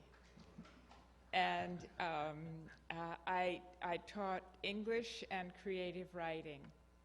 It was an extraordinary experience for me. The first time I'd ever been east. I had been to Latin America and Europe, but never east. And to come here in that time was quite amazing. I taught girls who were there eager to learn, and I've never forgotten that. We were often in a classroom that was not all that conducive to learning because there was no heat. And so in the winter time, it was below freezing inside on occasion. But nobody noticed, and that meant that I didn't have to notice either. I taught a class eager to learn, and I don't think I've ever had a more rewarding experience as a teacher. Many of my students continued to write me after I left here, and that too was an extraordinary experience. Korea is an amazing country, and I don't need to tell you that. Heaven knows you know that already. When I first came to this country, the house that I lived in had electricity only 12 hours a day, and we never knew which 12 hours it was going to be.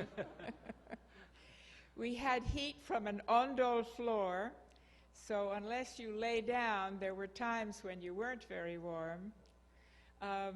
But none of this mattered. People were really eager to create a better society. And I have no better proof than you here and what I see outside. I just applaud all of you. It's an extraordinary experience with an extraordinary group of people. I thank you so much for including me in this amazing celebration. Of all the Fulbright communities that I've been, you have certainly been some of the most enthusiastic, the most hardworking, and the most appreciative. And so I, in turn, appreciate you immensely. Thank you so much.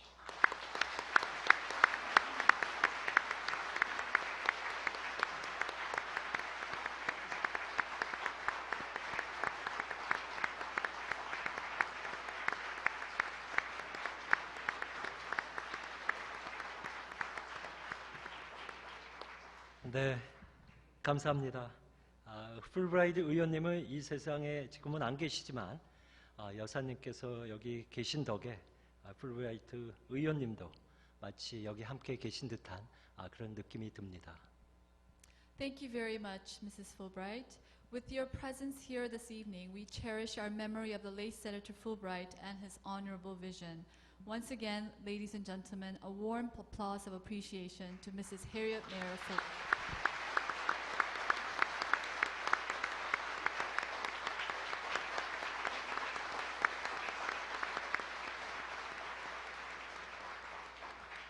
예, 감사합니다. 다음은 한국 풀브라이트 동문회 회장이신 김문환 교수님께서 앞서 세 분의 축하 말씀에 대한 답사의 형식으로 만찬사를 해주시겠습니다. 김 회장님께서는 법학을 공부하셨고 국민대학교 총장까지 역임하셨습니다. 그리고 회장님께서는 만찬사 후에 건배 제의도 함께 해주실 겁니다. Next, President Kim Moon-hwan of the Korea Fulbright Alumni Association will deliver his dinner speech as a response to the three previous speakers. President Kim, a scholar of law, has served as the president of Kookmin University. May we request a toast after your speech, President Kim. Please welcome President Kim Moon-hwan.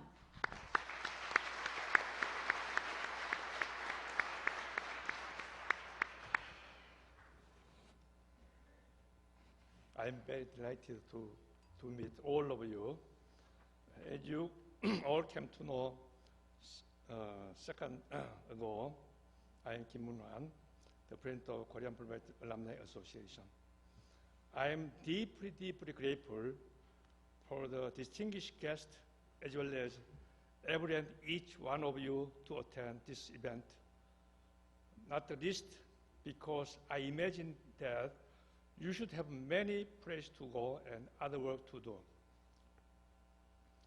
Indeed, I am greatly honored to have a chance to toast you on this very meaningful occasion. First, I want to express special thanks to many organizations and people. First, I'm very thankful to Mayor of Seoul, Oh Se-hoon, who partly sponsored this evening dinner, and also, as you know, lots of contributions made by other organizations. First, United Government contributed $50,000 to this event, and also all Fulbright alumnus donated and contributed around almost the same amount. And other organizations such as LSAT, maybe president of LSAT be here, and other couple of American organizations donated small amount of money. I'm very much thankful of that kind of contributions. Just as well illustrated in the Korean alumni reminiscence published to celebrate the 60th anniversary and distributed at the registration desk this evening, the role played by the Fulbright program in Korea was much more than ordinary people could possibly imagine in helping Korea rise splendidly from and above the ashes of the Korean War. First and most of all, it supplied various kinds of know-hows and understandings which enabled the Korean people to build not only the renowned economic success, but a vibrant liberal democracy. 60 years ago, when the government of Korea and the United States agreed to start the Fulbright program here, Korea was one of the poorest countries in the world. And now Korea is convening the G20 summit, which is just a month away, assuming the responsibility of co-chair. I firmly believe this dazzling change around the Republic of Korea would have been delayed further into the future, if not impossible, without the Fulbright program. The reflection of one of our alumni, a prominent socialist, Kim Kyung-dong, maybe he's not here today, you may find it in the reminiscence dispute this evening to our alumni supported this point while saying that his scientific analysis of statistics data on Korean power elite demonstrate the huge role played by Fulbright program in modernizing Korea. This is one way to reach a clear understanding why we should celebrate the 60th anniversary and how meaningful this event is. And there are many other ways, of course. Listening to Seoul's statement, 2010, I felt this kind of relentless sense of call from within the program, which has been originated from the great spirit of the late Senator Fulbright, who we all love visioned a world peace based on mutual understanding and respect among different peoples. We all learned from him that one of the best ways to understand of ourselves as well as others is trying the first-hand experience on unfamiliar soils. Obviously, there are many places around the world for us to go and extend great achievement of Fulbright program here on Korean soil. In order to respond to new callings, however, we really don't have to go far away. North Korea is right up there. Thanks so much. I want to toast for all of you. Please raise the glass in front of you. My slogan is 나가자. 나가자 is two meanings. First one is go forward. Second one is a kind of shortened word. 나라, 나가자. 나 means nation and country. 가 means family. 자 means ourselves. So the reason I emphasize 나가자 is without help of the United States during the Korean War, Korea never survived. And Korea never make this kind of economic miracle or economic success. So we always, I think all of Koreans are always thankful to the American help during the Korean War. According to news story, including United States, 67 countries helped Korea during the Korean War by the leadership of the United States. So as we all know, we will not be here without the generous help from the people of the United States over the past 60 years, during which Korea people did their to match the help. Fulbright program was just one example of the such joint enterprise of the nations. I believe through such enterprise, the Fulbright program, a strong friendship has been forged between the two peoples. Let's get stronger in the years to come to achieve something big in the world history. Let's toast to the future of the friendship between two people and our family and myself. So say loudspeaker, 나가자! Thanks so much.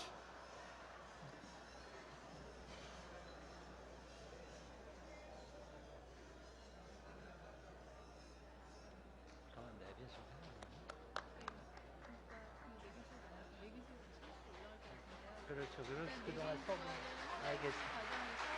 제가 그렇게 얘기할게요.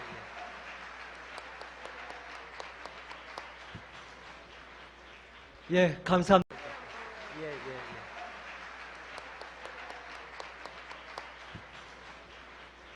예, 감사합니다. 그동안 참 오래 시장 기다리셨습니다. 이제 드디어 식사가 서브되고 있고요. 김문하 회장님, 저 내빈 소개 지금 시간인데요. 자, 지금 식사가 서브되는 동안 식사 서브 하세요. 식사 서브 하시는 동안 김문하 회장님께서 내빈을 간단히 소개하시겠습니다. Thank you very much, President Kim. And now we will take a moment to acknowledge and introduce the distinguished guests here this evening who have generously accepted our invitation as dinner is being served. President Kim Moon-hwan of Korea Fulbright Alumni Association will perform the introductions. I think I have another honor to introduce big guest, big shot in these rooms.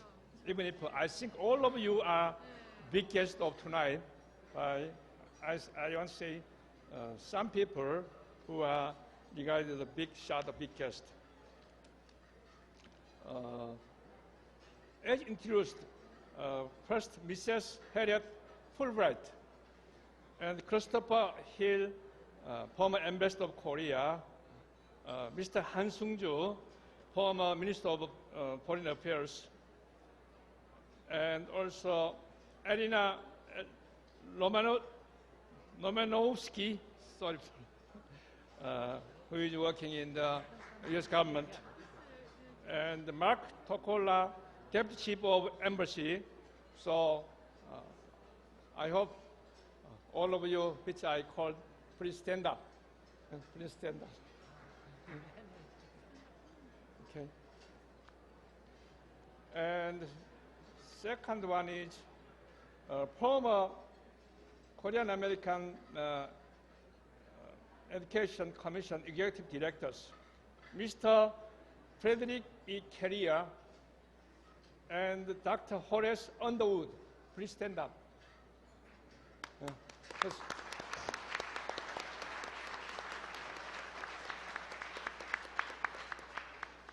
Right now, Mr. Frederick Carrier is working Maxwell School of Syracuse University as an adjunct professor, and Dr. Horace Underwood working still at Yonsei University, but now he's living in the United States, South Carolina. And second one, the Law School Admission Council, which means council supervisor LSAT. LSAT means Law School Admission Test in the States, similar to LET in Korea. Mr. Daniel Bernstein, who is President of Law School Admission Council. Please. And Mr. James Baselek, who is Director of Global Strategy and Deputy General Counsel of Law School Admission Council. Please, two gentlemen stand up again. Please come.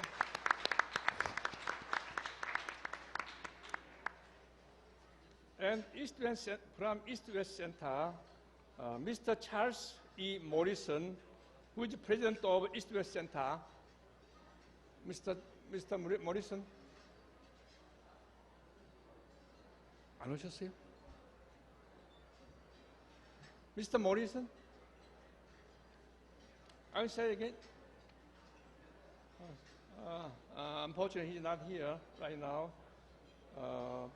And then former country director for Peace Corps in Korea.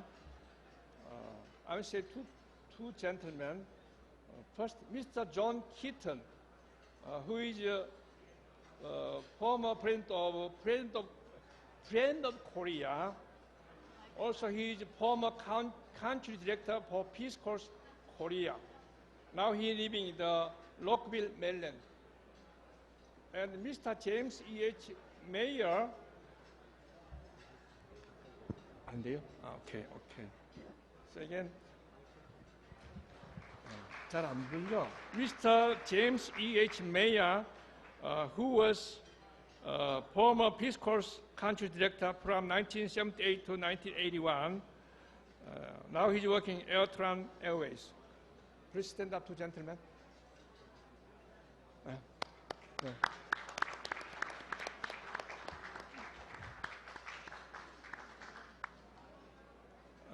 And Fulbright Commission Executive Director from Japan and Taiwan, First, Dr. Ting-Jeng Chen. He is Executive Director of Foundation of Social Exchange in Taipei.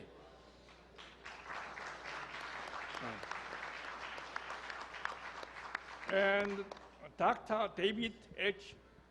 Shetwhite, who is also Executive Director of Fulbright Program in Japan, Japan U.S. Education Commission. Okay, please.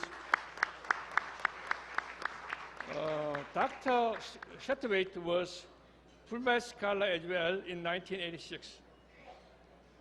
And next, Fulbright Korea alumni meeting from the United States. I want to call a couple of people, maybe 5 people. Mrs. Barbara Minch, who is a lecturer of English at Regis College. She was Fulbright Scholar, senior scholar in 1962, 63, 67. Minch, yeah.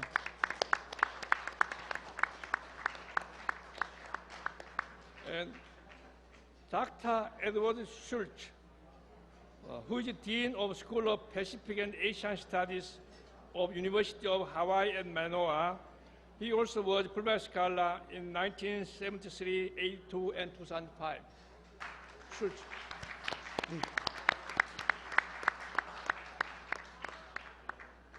Dr. Charles Goldberg, he is research associate of Institute of Cross Culture, something like that. He was also Fulbright's junior researcher in 1974. Sure, over there.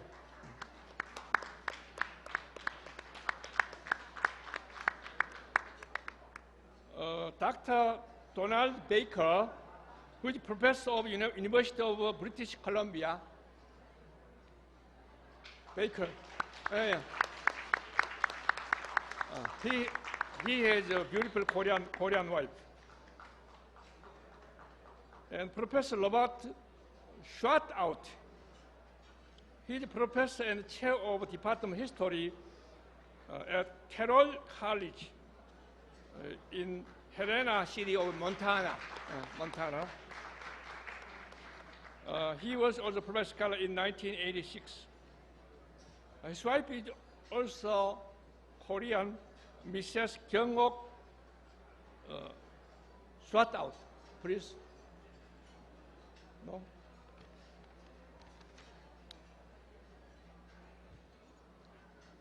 And foreign embassies in Seoul say ambassadors.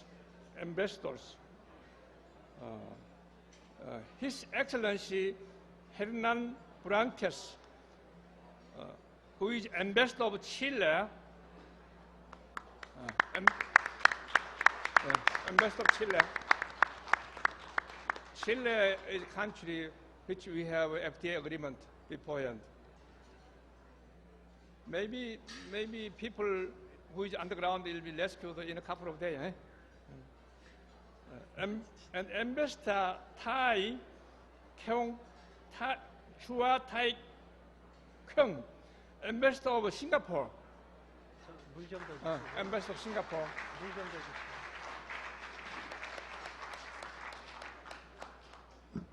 And Ambassador Margaret Clark Hua-Eshi, Ambassador of Ghana. Ambassador Ghana. And Ambassador Martin Uden, who is a British ambassador in Korea. Martin Uden.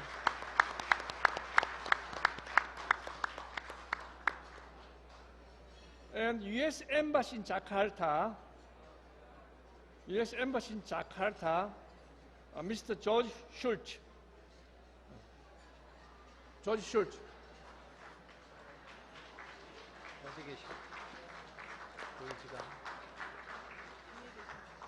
Sorry. And the rest one, AmCham Korea committee chairs. There are around 10 gentlemen. First, Mr. Thomas Coiner, President of Soft Landing Consulting. Mr. Coiner. Mr. Coiner. And Mr. Stephen McKinney, President and CEO of McKinney Consulting Incorporated. Mr. Frederick Truss, Executive Vice President of GS Caltex Corporation. Not here? Mr. Hak Pyo, CEO of Beta Group. Mr. Jun Gang, Director of Communications and Development of Seoul Foreign Schools. No? Oh, okay, yeah, she, yeah.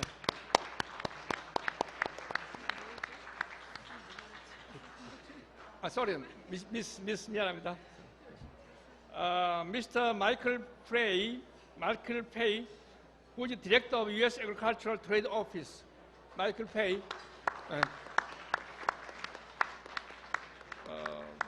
Professor Eunice Kim, who is Professor of Ewha Women's University. Eunice Kim. Yeah. Mr. Jay Shim, Senior Foreign Legal Counsel at Kim and Jang. Not here? Mr. Kwon Lee, Attorney at Law and Co-Chair of MCHAM at Kim and Jang. No one here? Mr. Natam McRae, who is attorney at Yulchon. Not here. Next one is I want to introduce Korean big shot, you know.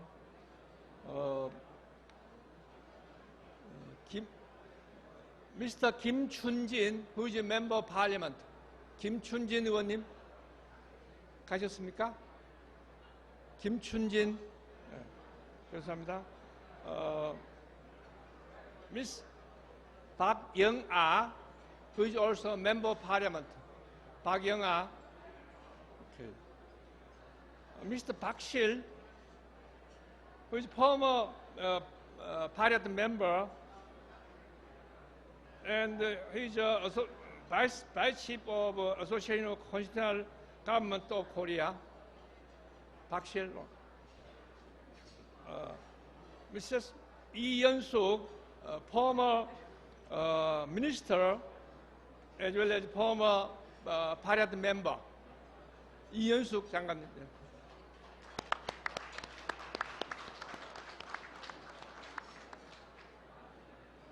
그러면 제가 한국말로 하겠습니다. 전 국회의원을 지내시고 서울시립대 총장을 하신 정희채 전 교육부 차관님을 소개해드리겠습니다. 교육부 차관님이 아마 우리 정희채 의원님이 총장님이 아마 오늘 참석하면 가장 연세가 많으실 겁니다. 84세입니다. 박수 한번 더 부탁드립니다. 네.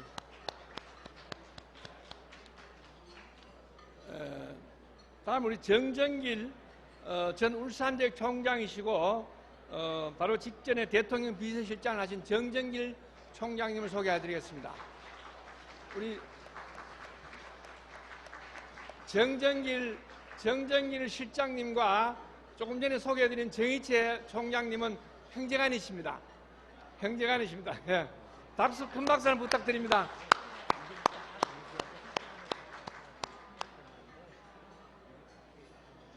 그 다음에는 국가기관장님을 소개해드리겠습니다. 이배용 전 이화여대 총장이시고 현재 국가브랜드위원회 위원장에 계신 이배용 총장님 소개해드리겠습니다.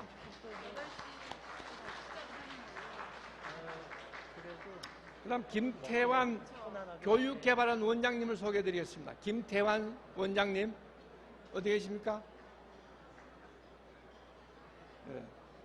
정상기 국립국제교육원 원장님을 소개해드리겠습니다. 정상기. He is President of National Institute for International Education. 박병선 한국교육학회 회장님을 소개해드리겠습니다. 박병선 회장님. 예. He is President of Korean Educational Research Association. 박병선. 이공연 헌법재판소 재판관님을 소개해드리겠습니다. 이경원 재판관님. 예. He is one of Justice of Korean Constitutional Court. 이영조 진실화해위원회 위원장님을 소개해드리겠습니다. 예. He is President of Truth and Reconciliation Commission. 그 다음에 우리 대학 총장님을, 저도 총장님께 제일 늦게 소개해드리기 미안합니다. 총장님을 소개해드리겠습니다.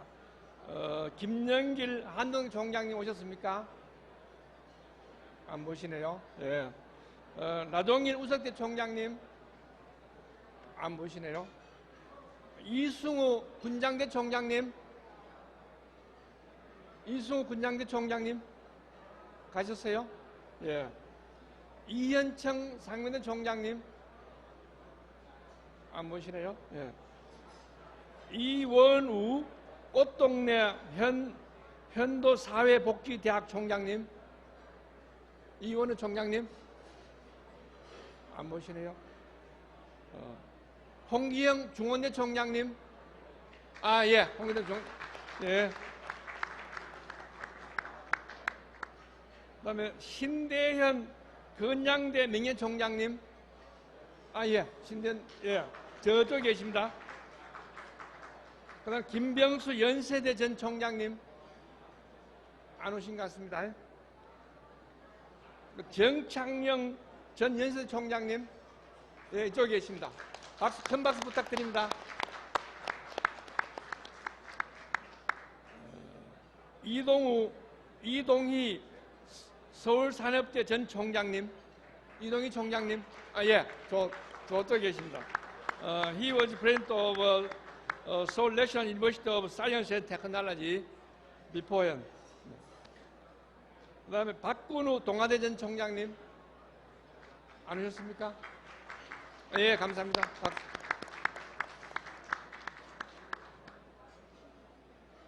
I think some mistake was happened even if dignitary was present here, but he was not mentioned. If somebody who was here as dignitary, I'm very sorry about that.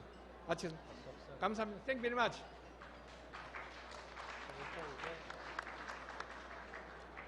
네, 감사합니다. 이제 좀 편안하게 식사들 하시기 바랍니다. 예, 저도 좀 사라지겠습니다, 한동안. Thank you very much, everyone. Please enjoy your meal, and we will disappear for about 20 minutes. Thank you.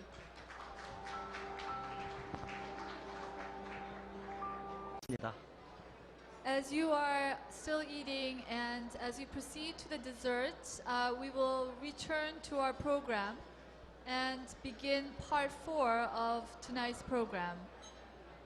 자, 이 제4부는 한국 풀브라이트 프로그램 발전을 위해서 애써주신 분들께 대한 감사패 수여식이 있겠습니다. 감사패 수여는 총 굉장히 많은 분께서 받으시겠지만 세 그룹으로 나눠서 감사패를 수여하겠습니다. And now we would like to recognize and honor those who have contributed greatly to the development of the Fulbright program in Korea with plaques of appreciation. First, we would like to present to the board members of the Korean American Educational Commission. And second, we have 3 different categories. 자, 세 그룹으로 나눠서 감사패를 수여하겠는데요.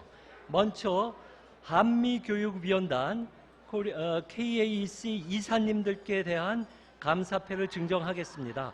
증정은 한미교육위원단 이사장이자 주한 미국 대사관 공보 참사관인 패트릭 리니헨 님께서 해주시는데 오늘 부득이 참석을 못하셨습니다. 그래서 대신 주한 미국 대사관 부공보 참사관인 리사 헬러 님께서 감사패를 수여하시겠습니다. First, we would like to present to the board members of the Korean American Educational Commission, Ms. Lisa K. Heller, Deputy Public Affairs Officer, American Embassy in Seoul, will present the plaques on behalf of Mr. Patrick Linehan, Public Affairs Officer.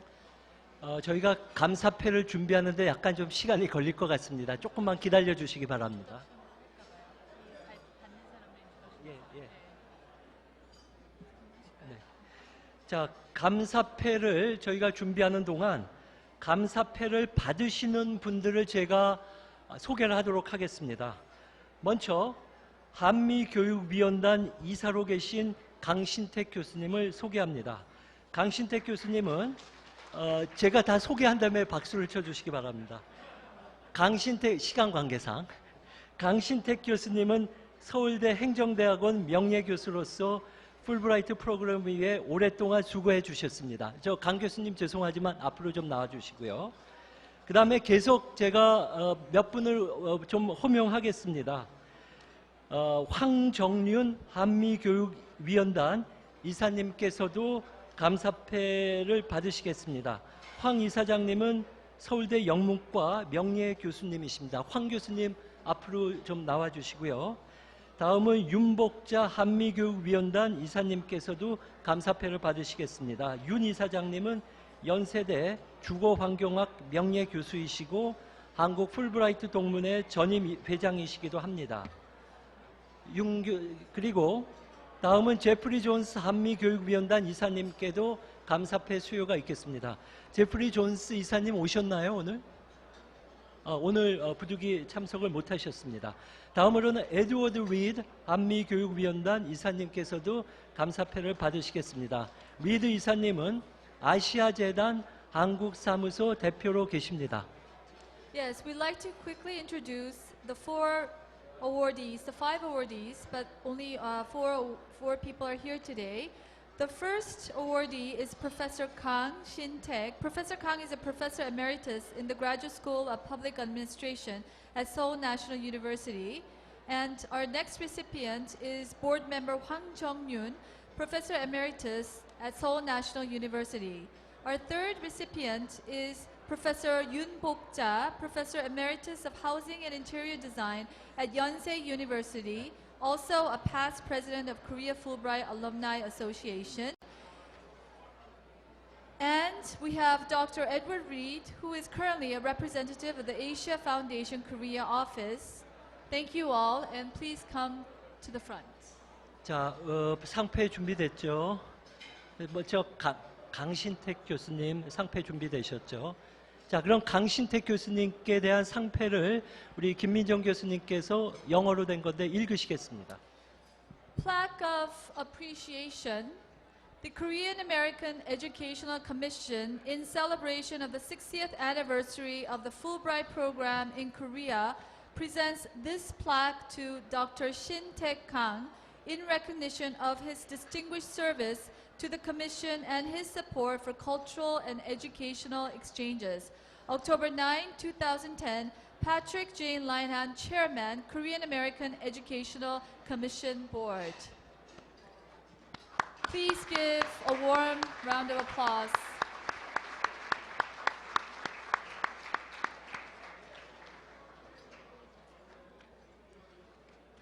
다음은 황정육 이사님. Professor Hwang Jong-yoon. 내용은 같습니다. Congratulations and thank you, Professor Hwang.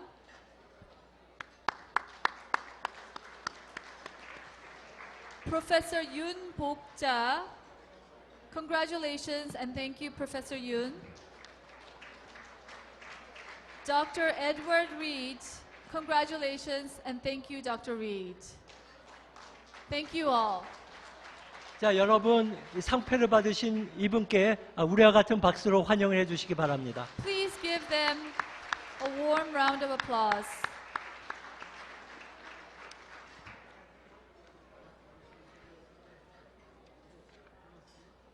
아니 죄송합니다. 네, 네. 예, 다음은 한미교육위원단 전현직 단장님들께 대한 감사패 수여가 있겠습니다. 단장님들께서는 풀브라이트 프로그램이 오늘에 이르기까지 온갖 고생을 감내하시면서 노력을 해주셨습니다. 감사패 수여는 김문환 한국 풀브라이트 동문회 회장님께서 해주시겠습니다. 김문환 교수님, 저 이 단상 위로 올라와 주시기 바랍니다. And now we honor former and current executive directors of the Korean American Educational Commission. The Fulbright program in Korea today is a proud collaborative product of the tireless service, dedication, and commitment of the executive directors. President Kim Moon-hwan of Fulbright Alumni Association will perform the honors. 자, 제가 이제 감사패를 받으실 세 분의 전현직 단장님을 소개하겠습니다. 첫 번째, 프레더릭 캐리어 전임 단장님께서는 1984년부터 1993년에 걸쳐 단장으로 계셨습니다. 그리고 호레이스 언더우드 전임 단장님께서는 1998년부터 2004년까지 재직하셨습니다. 그리고 심재옥 단장님께서는 여러분이 잘 아시다시피 최초의 한국인 단장이시고 풀브라이트 프로그램의 살아있는 역사라고 해도 과언이 아니죠. 지금 단장으로 계십니다. Let me provide you very quick introduction of our three present and former executive directors. Our first awardee is former executive director Mr. Frederick Carrier, who has served from 1984 to 1993. Our second recipient is former director Dr. Horace Underwood, who has served as executive director from 1998 to 2004. And our third recipient, we applaud Executive Director Shim Jae-ok. The first Korean Executive Director, Director Shim, with her unending service and dedication over the years, is the living embodiment of Fulbright history in Korea. Congratulations. Now we will present the plaque of appreciation to Mr. Frederick F. Carrier. 우리 김문환 회장님이 감사패를 드리고 싶은 마음이 너무 앞서서 벌써 드리셨습니다.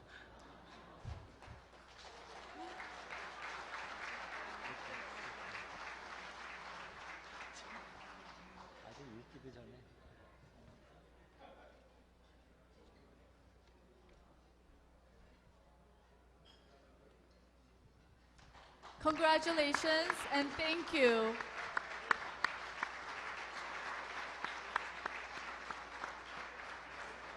Please, ladies and gentlemen, another round of applause for the three people who have really made Fulbright what it is today in Korea. Thank you very much.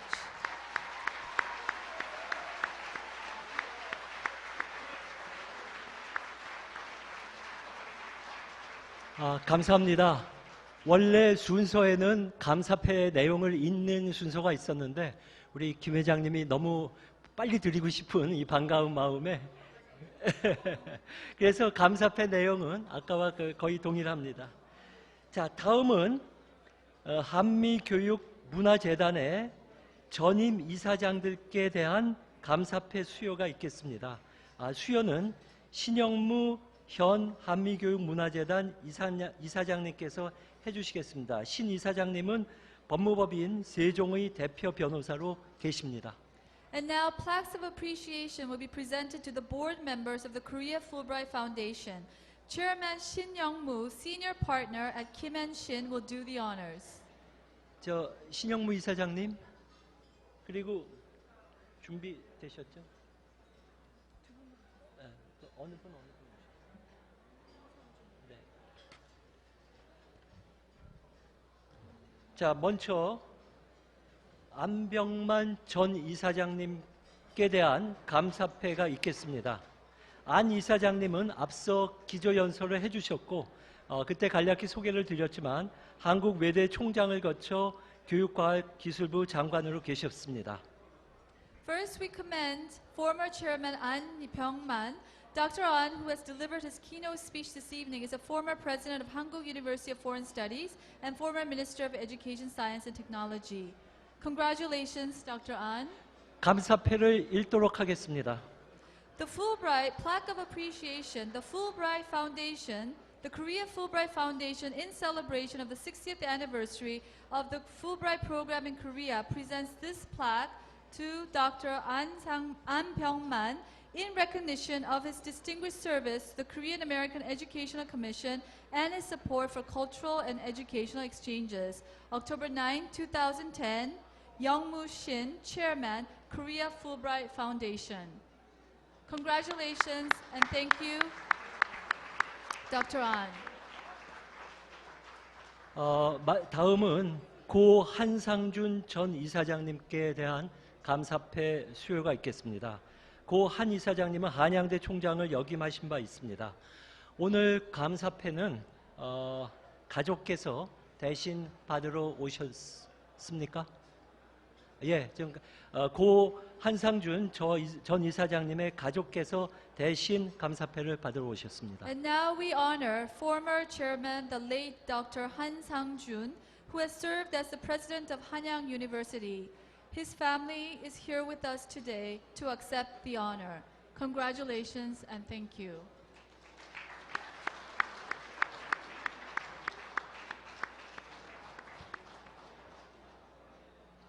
네, 감사합니다. 이제 감사패 수여를 모두 마치겠습니다. 사실 여기 오신 모든 분이 감사패를 받으실 자격이 있습니다.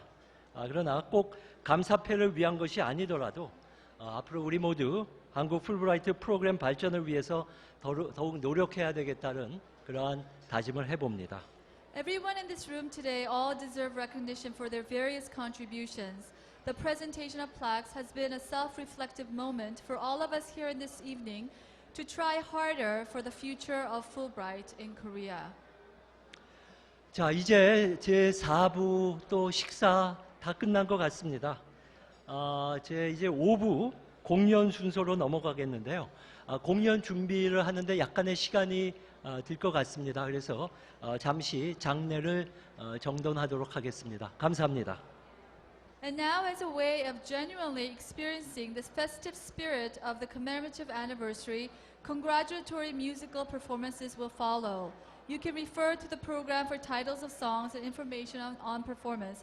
As the performances are getting ready, you can continue to enjoy your dessert.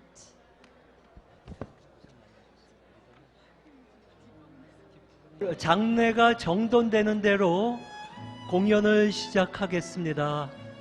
죄송하지만 이제 장례를 좀 엄숙히 정돈해 주시기 부탁드리겠습니다. Our first performer is here, so please return to your seats.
첫 번째 순서로 소프라노이신 박온유 서울대학교 교수님을 무대로 모시겠습니다.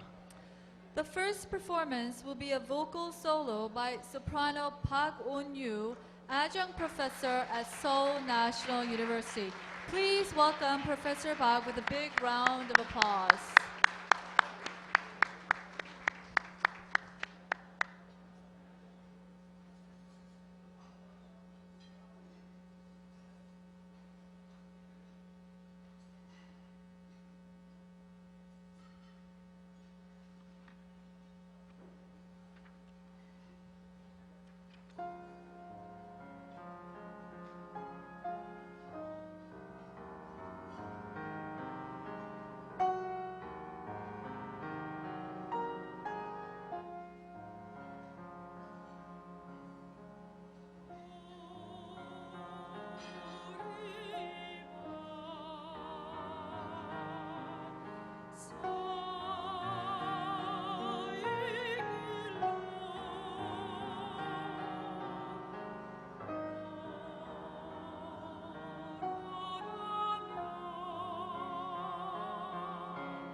as I was preparing for suitable repertoire for tonight, I thought of two words, scholar and a banquet.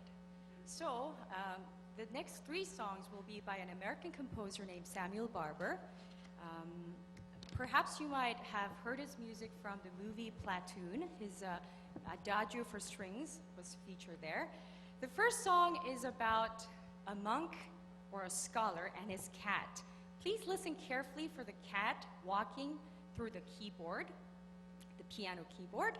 And it's about perhaps us scholars who strangely enjoy solitude or working in solitude and find joy when problems are solved. The second song is about a heavenly banquet. This time, the monk talks about a banquet where he imagines drinking beer through all eternity.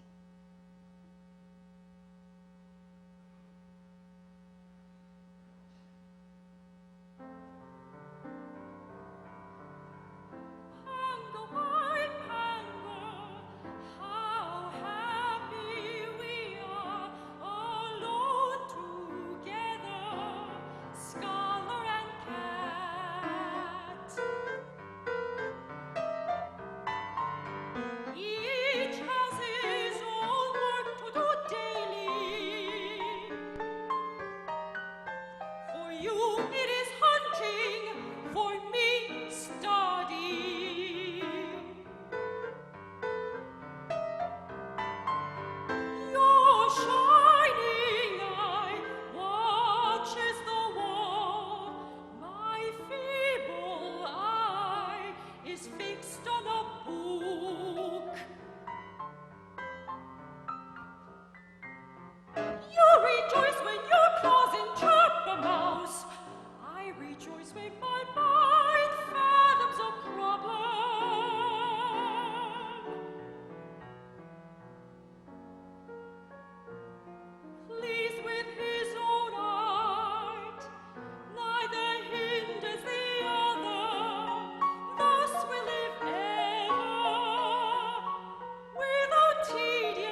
예, 감사합니다. 생각 같아서는 앙코르를 부르고 싶은데 뒤에 분들도 많이 계셔갖고. 다음은 김삼진 한국예술종합학교 교수님의 한국 무용이 이어지겠습니다. Thank you very much for a truly breathtaking and inspiring performance, Professor Park. Professor Park was also a Fulbright graduate student awardee in 2005. Next, we have a Korean dance performance by Professor Kim Sam-jin of the Korean National University of Arts. Professor Kim was a recipient of the Fulbright Lecturing and Research Award in 2001. Please welcome Professor Kim with a warm applause.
감사합니다.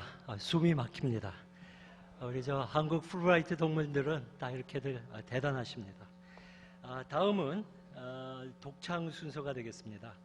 소프라노 이혜정 교수님을 모시는데 앞서 주신 분들과 마찬가지로 역시 이혜정 교수님도 우리 풀브라이트 동문이십니다. Thank you very much, Professor Kim, for a truly captivating performance. You leave us without words to describe your performance. Next on our program is a vocal solo from Professor Lee Hae-jung, who is also a Fulbright recipient, who was also a Fulbright recipient in 2005. Please welcome Professor Lee.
네, thank you very much, Professor Lee, for a truly electrifying performance. The first song that Professor Lee sang today is Kumgangsan. It's a classic Korean song that addresses the pain desire of visiting Kumgangsan, which is in North Korea. And I think her selection today is a fitting reminder, very appropriate for the theme of today's meeting, which is toward peace in Korea and the world. Thank you very much again, Professor Lee. 예, 감사합니다. 방금 김민정 교수님께서 이 금강산에 대해 금강산이 얼만큼 특별한 의미를 지니는지 외국분들께 말씀을 드렸는데 제가 참고 삼아 말씀드리자면 방금 노래해 주신 이혜정 교수님은 동문 부부십니다. 이혜정 교수님 부군께서도 한국 풀브라이트 동문회 부회장으로 계신 김인철 교수님인데 김인철 교수님 어디 계셔요? Professor Lee is also the wife of another Fulbright alumni, Professor Kim In-chul. 김인철 교수님이 항상 행복하신 이유를 알았습니다, 오늘. We know why he is always very happy. 네, 감사합니다. 이제 오늘 축하 공연의 대미를 장식할 대규모 합창이 있겠습니다. 자, 보시는 바와 같이 쭉 군대처럼 행진에 들어오고 있습니다. Thank you very much. And perhaps the highlight of tonight's stage. 자, 오늘 이 대미를 장식해 주실 분들을 제가 들어오시는 동안 좀 소개를 해드리겠습니다. 이분들은 Fulbright ETA는 English Teaching Assistant인데요. ETA 그랜트 수혜자들입니다. 그리고 현재 한국에 와 있는 총 107명이 코러스를 이루겠습니다. 이분들은 풀브라이트 프로그램의 일환으로 한국 각지의 초등학교, 중학교 그리고 고등학교에 배치돼서 영어를 가르쳐주고 계십니다. 우리 학생들에게 영어를 가르쳐 주신 것도 고마운데 이렇게 무려 107명이 멋진 합창으로 이 자리를 빛내주신다니 정말 감사하기 짝이 없고요. 곡의 작사와 작곡도 모두 ETA 수혜자들이 직접 하셨고 또 이분들이 부르는 노래가 바로 풀브라이트 송이라는 것을 말씀드리고 싶습니다. Thank you very much. And perhaps the highlight of tonight's stage, in that it best reflects the Fulbright spirit of service, achievement, and harmony, is a choral performance by 107 Fulbright English teaching assistant grantees who are currently in Korea. As part of the Fulbright program, these grantees are in different elementary, middle, and high schools in Korea teaching English. Their contribution as Fulbrighters clearly exceeds their professional roles as English teachers. They have actually written the lyrics and composed a song that they will be sharing with us today. It is a Fulbright song entitled We Share the Dream. How phenomenal. Please welcome them with a warm applause.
Another warm welcome.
앙코.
네, 감사합니다.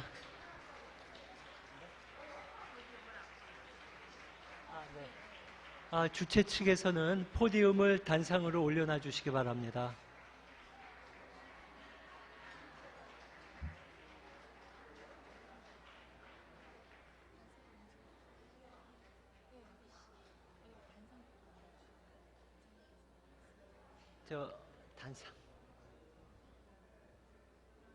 단상, 포디움.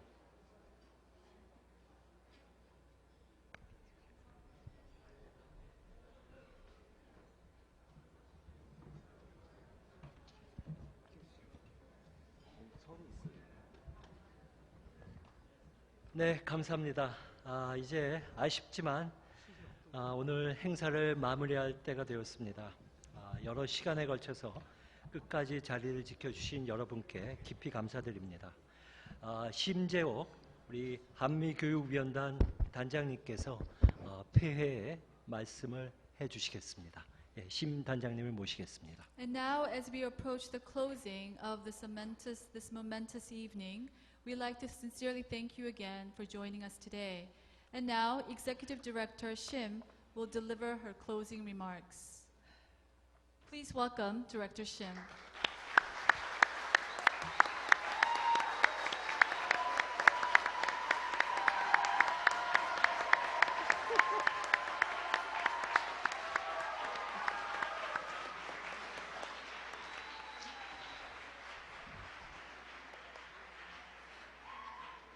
Ladies and gentlemen, I hope you all enjoyed our ETA's performance as well as the 3 performances by Fulbright alumni members.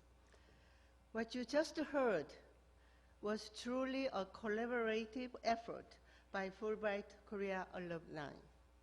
The melody and lyrics for We Share the Dream were written by former ETA grantee Matthew Looney and Vinnie Florence. Vinnie is right there. He wrote the words.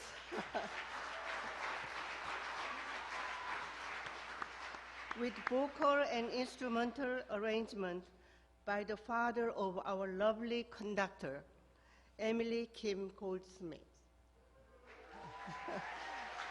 another ETA alumni. I think they all deserve another round of applause.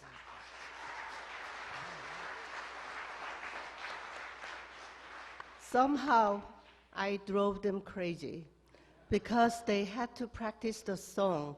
Last weekend, we had a ETA workshop in Gyeongju. While we were having a workshop, from time to time, they have practiced the song. And I think they have done a great job tonight.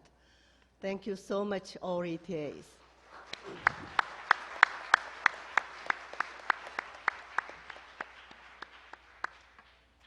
Now, let me take this opportunity to thank all of tonight's speakers and guests for joining us to mark Fulbright Korea's 60th anniversary.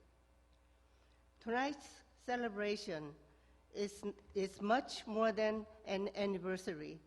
It is a celebration of a time-honored commitment to international education and exchange. when Senator Fulbright introduced the Fulbright Act in 1945. He announced his hope that such legislation would provide an educational exchange program and serve as a platform for intercultural understanding between the United States and countries around the world. After six decades later, I think we can all agree that the Fulbright Commission in Seoul has made substantial progress toward fulfilling Senator Fulbright's vision. At present, the Fulbright Korea program is expanding in size and adapting to reality of globalization and new realities here on Korean Peninsula. Over 4,000 individuals from both Korea and the United States have benefited from our Commission's activities. And after 33 years at Fulbright, I have seen Korea and the United States develop one of the strongest bilateral educational exchange relationship in the world. I have witnessed the role of Fulbright in Korea's remarkable development from the utter destruction of the Korean War to its current status as a strong world-leading knowledge economy. Our country's potential for cooperation is ever expanding, and our exchange has lent a great impetus to cultural understanding, bilateral relations, and regional stability. There are so many people, more than I can name, who have made great contributions to the sustained and healthy development of the Korea Fulbright program. Although I cannot adequately express my deep appreciation for their contributions, I would like to take this opportunity to briefly and ever so humbly convey my gratitude at this time. First, to the late Senator Fulbright, whose vision and unwavering faith in the shared humanity of all nations has been a guiding light for our Commission. We would not be here tonight without his generosity and strong belief in the power of international education. I would also like to express my profound gratitude for the continued funding and support from both Korean and American governments.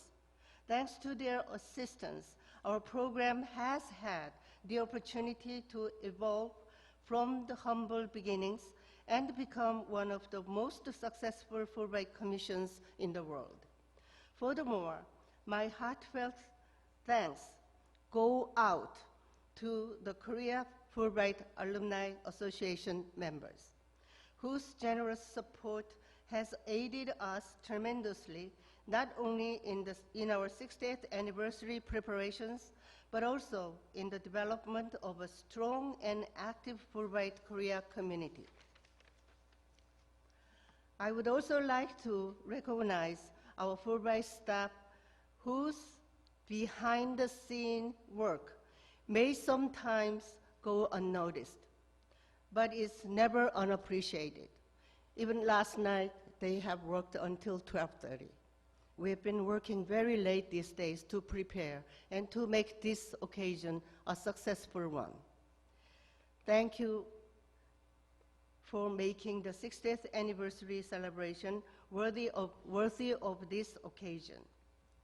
At this moment, I would like to specially introduce two of my former predecessors, Frederick Carrier and Horace Underwood, my Fulbright previous executive directors. Tonight, you all stood up and gave me a big applause, but actually, the work has been done by the two previous executive directors are much greater than what I have done. So I would like to have them stand up, and then please give them big applause.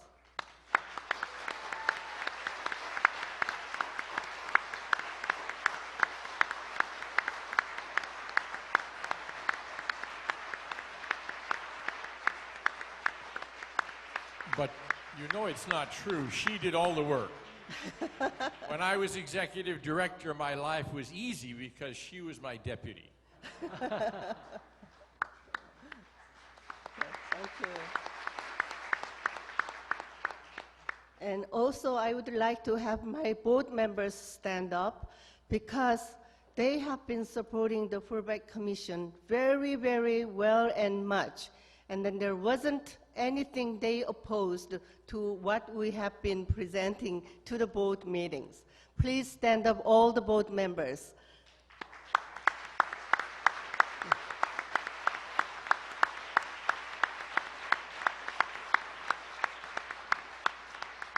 Thank you very much.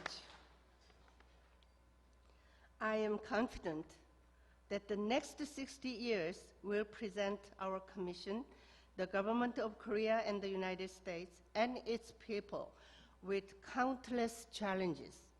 But if we approach these obstacles and opportunities with the same spirit of mutual respect and partnership that has been the hallmark of our relationship since the beginning, I firmly believe that our program and this partnership will continue to enjoy a preeminence that is the envy of exchange program the world over. I remember the chaos and destruction of Korean War. At that time, I was a little girl, but I still recall the feeling of shared hopelessness that followed as Koreans from both the North and South worked to build their lives and their futures separately. So many families were divided. So many dreams were shattered. How could our nation, ravaged by destruction, possibly rebuild? Amidst the destruction of war, few could have imagined the unprecedented revival that was to come. During that time, Fulbright was there to offer international educational opportunities to those whose domestic prospects were limited. Fulbright was there to help foster the professional development of Koreans who would go on to become future leaders in the government, business, and education. Fulbright was there to help rebuild a nation. As many of you know, Fulbright Korea has published a commemorative history entitled Fulbright in Korea's Future. This report, which will be distributed to you this evening, documents 60 years of Commission's activities during that rebuilding process. It also serves as a benchmark for future program expansion and improvement as we chart Fulbright Korea's next 60 years. Look around you. Today, Fulbrighters span every field, work in every sector of public service and private enterprise, and live here in Korea, the US, and beyond. This is the multiplier effect that Senator Fulbright so famously described, the way in which a single Fulbright experience can touch the lives of countless others. Friends, you are all part of a very special community whose capacity to impact the world may very well be limitless. Let us work together to create an even brighter future for international education, cultural exchange, and US-Korea relations. I believe that we now stand at yet another defining moment, one in which our two countries must help find both the will and the means to promote cooperation and peace throughout the entire Korean peninsula. Regardless of the physical and ideological barriers that separate us, I firmly believe that our shared humanity will bring us all together one day soon. As daunting as this undertaking may seem, it is one that must inevitably be faced. And when that time comes, I'm confident that Fulbright will once again rise to the challenges.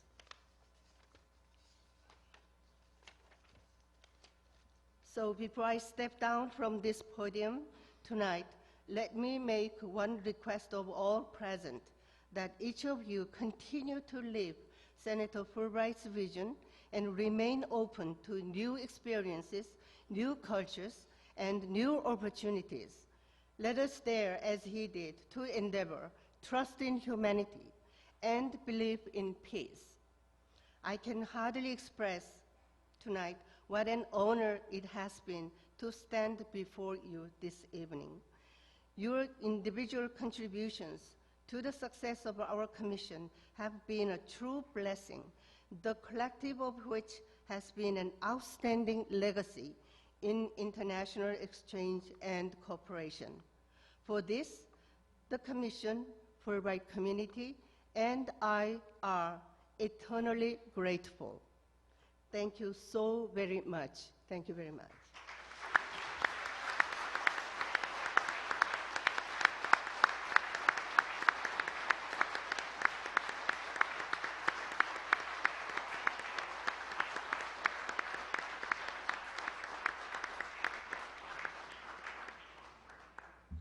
감사합니다, 단장님.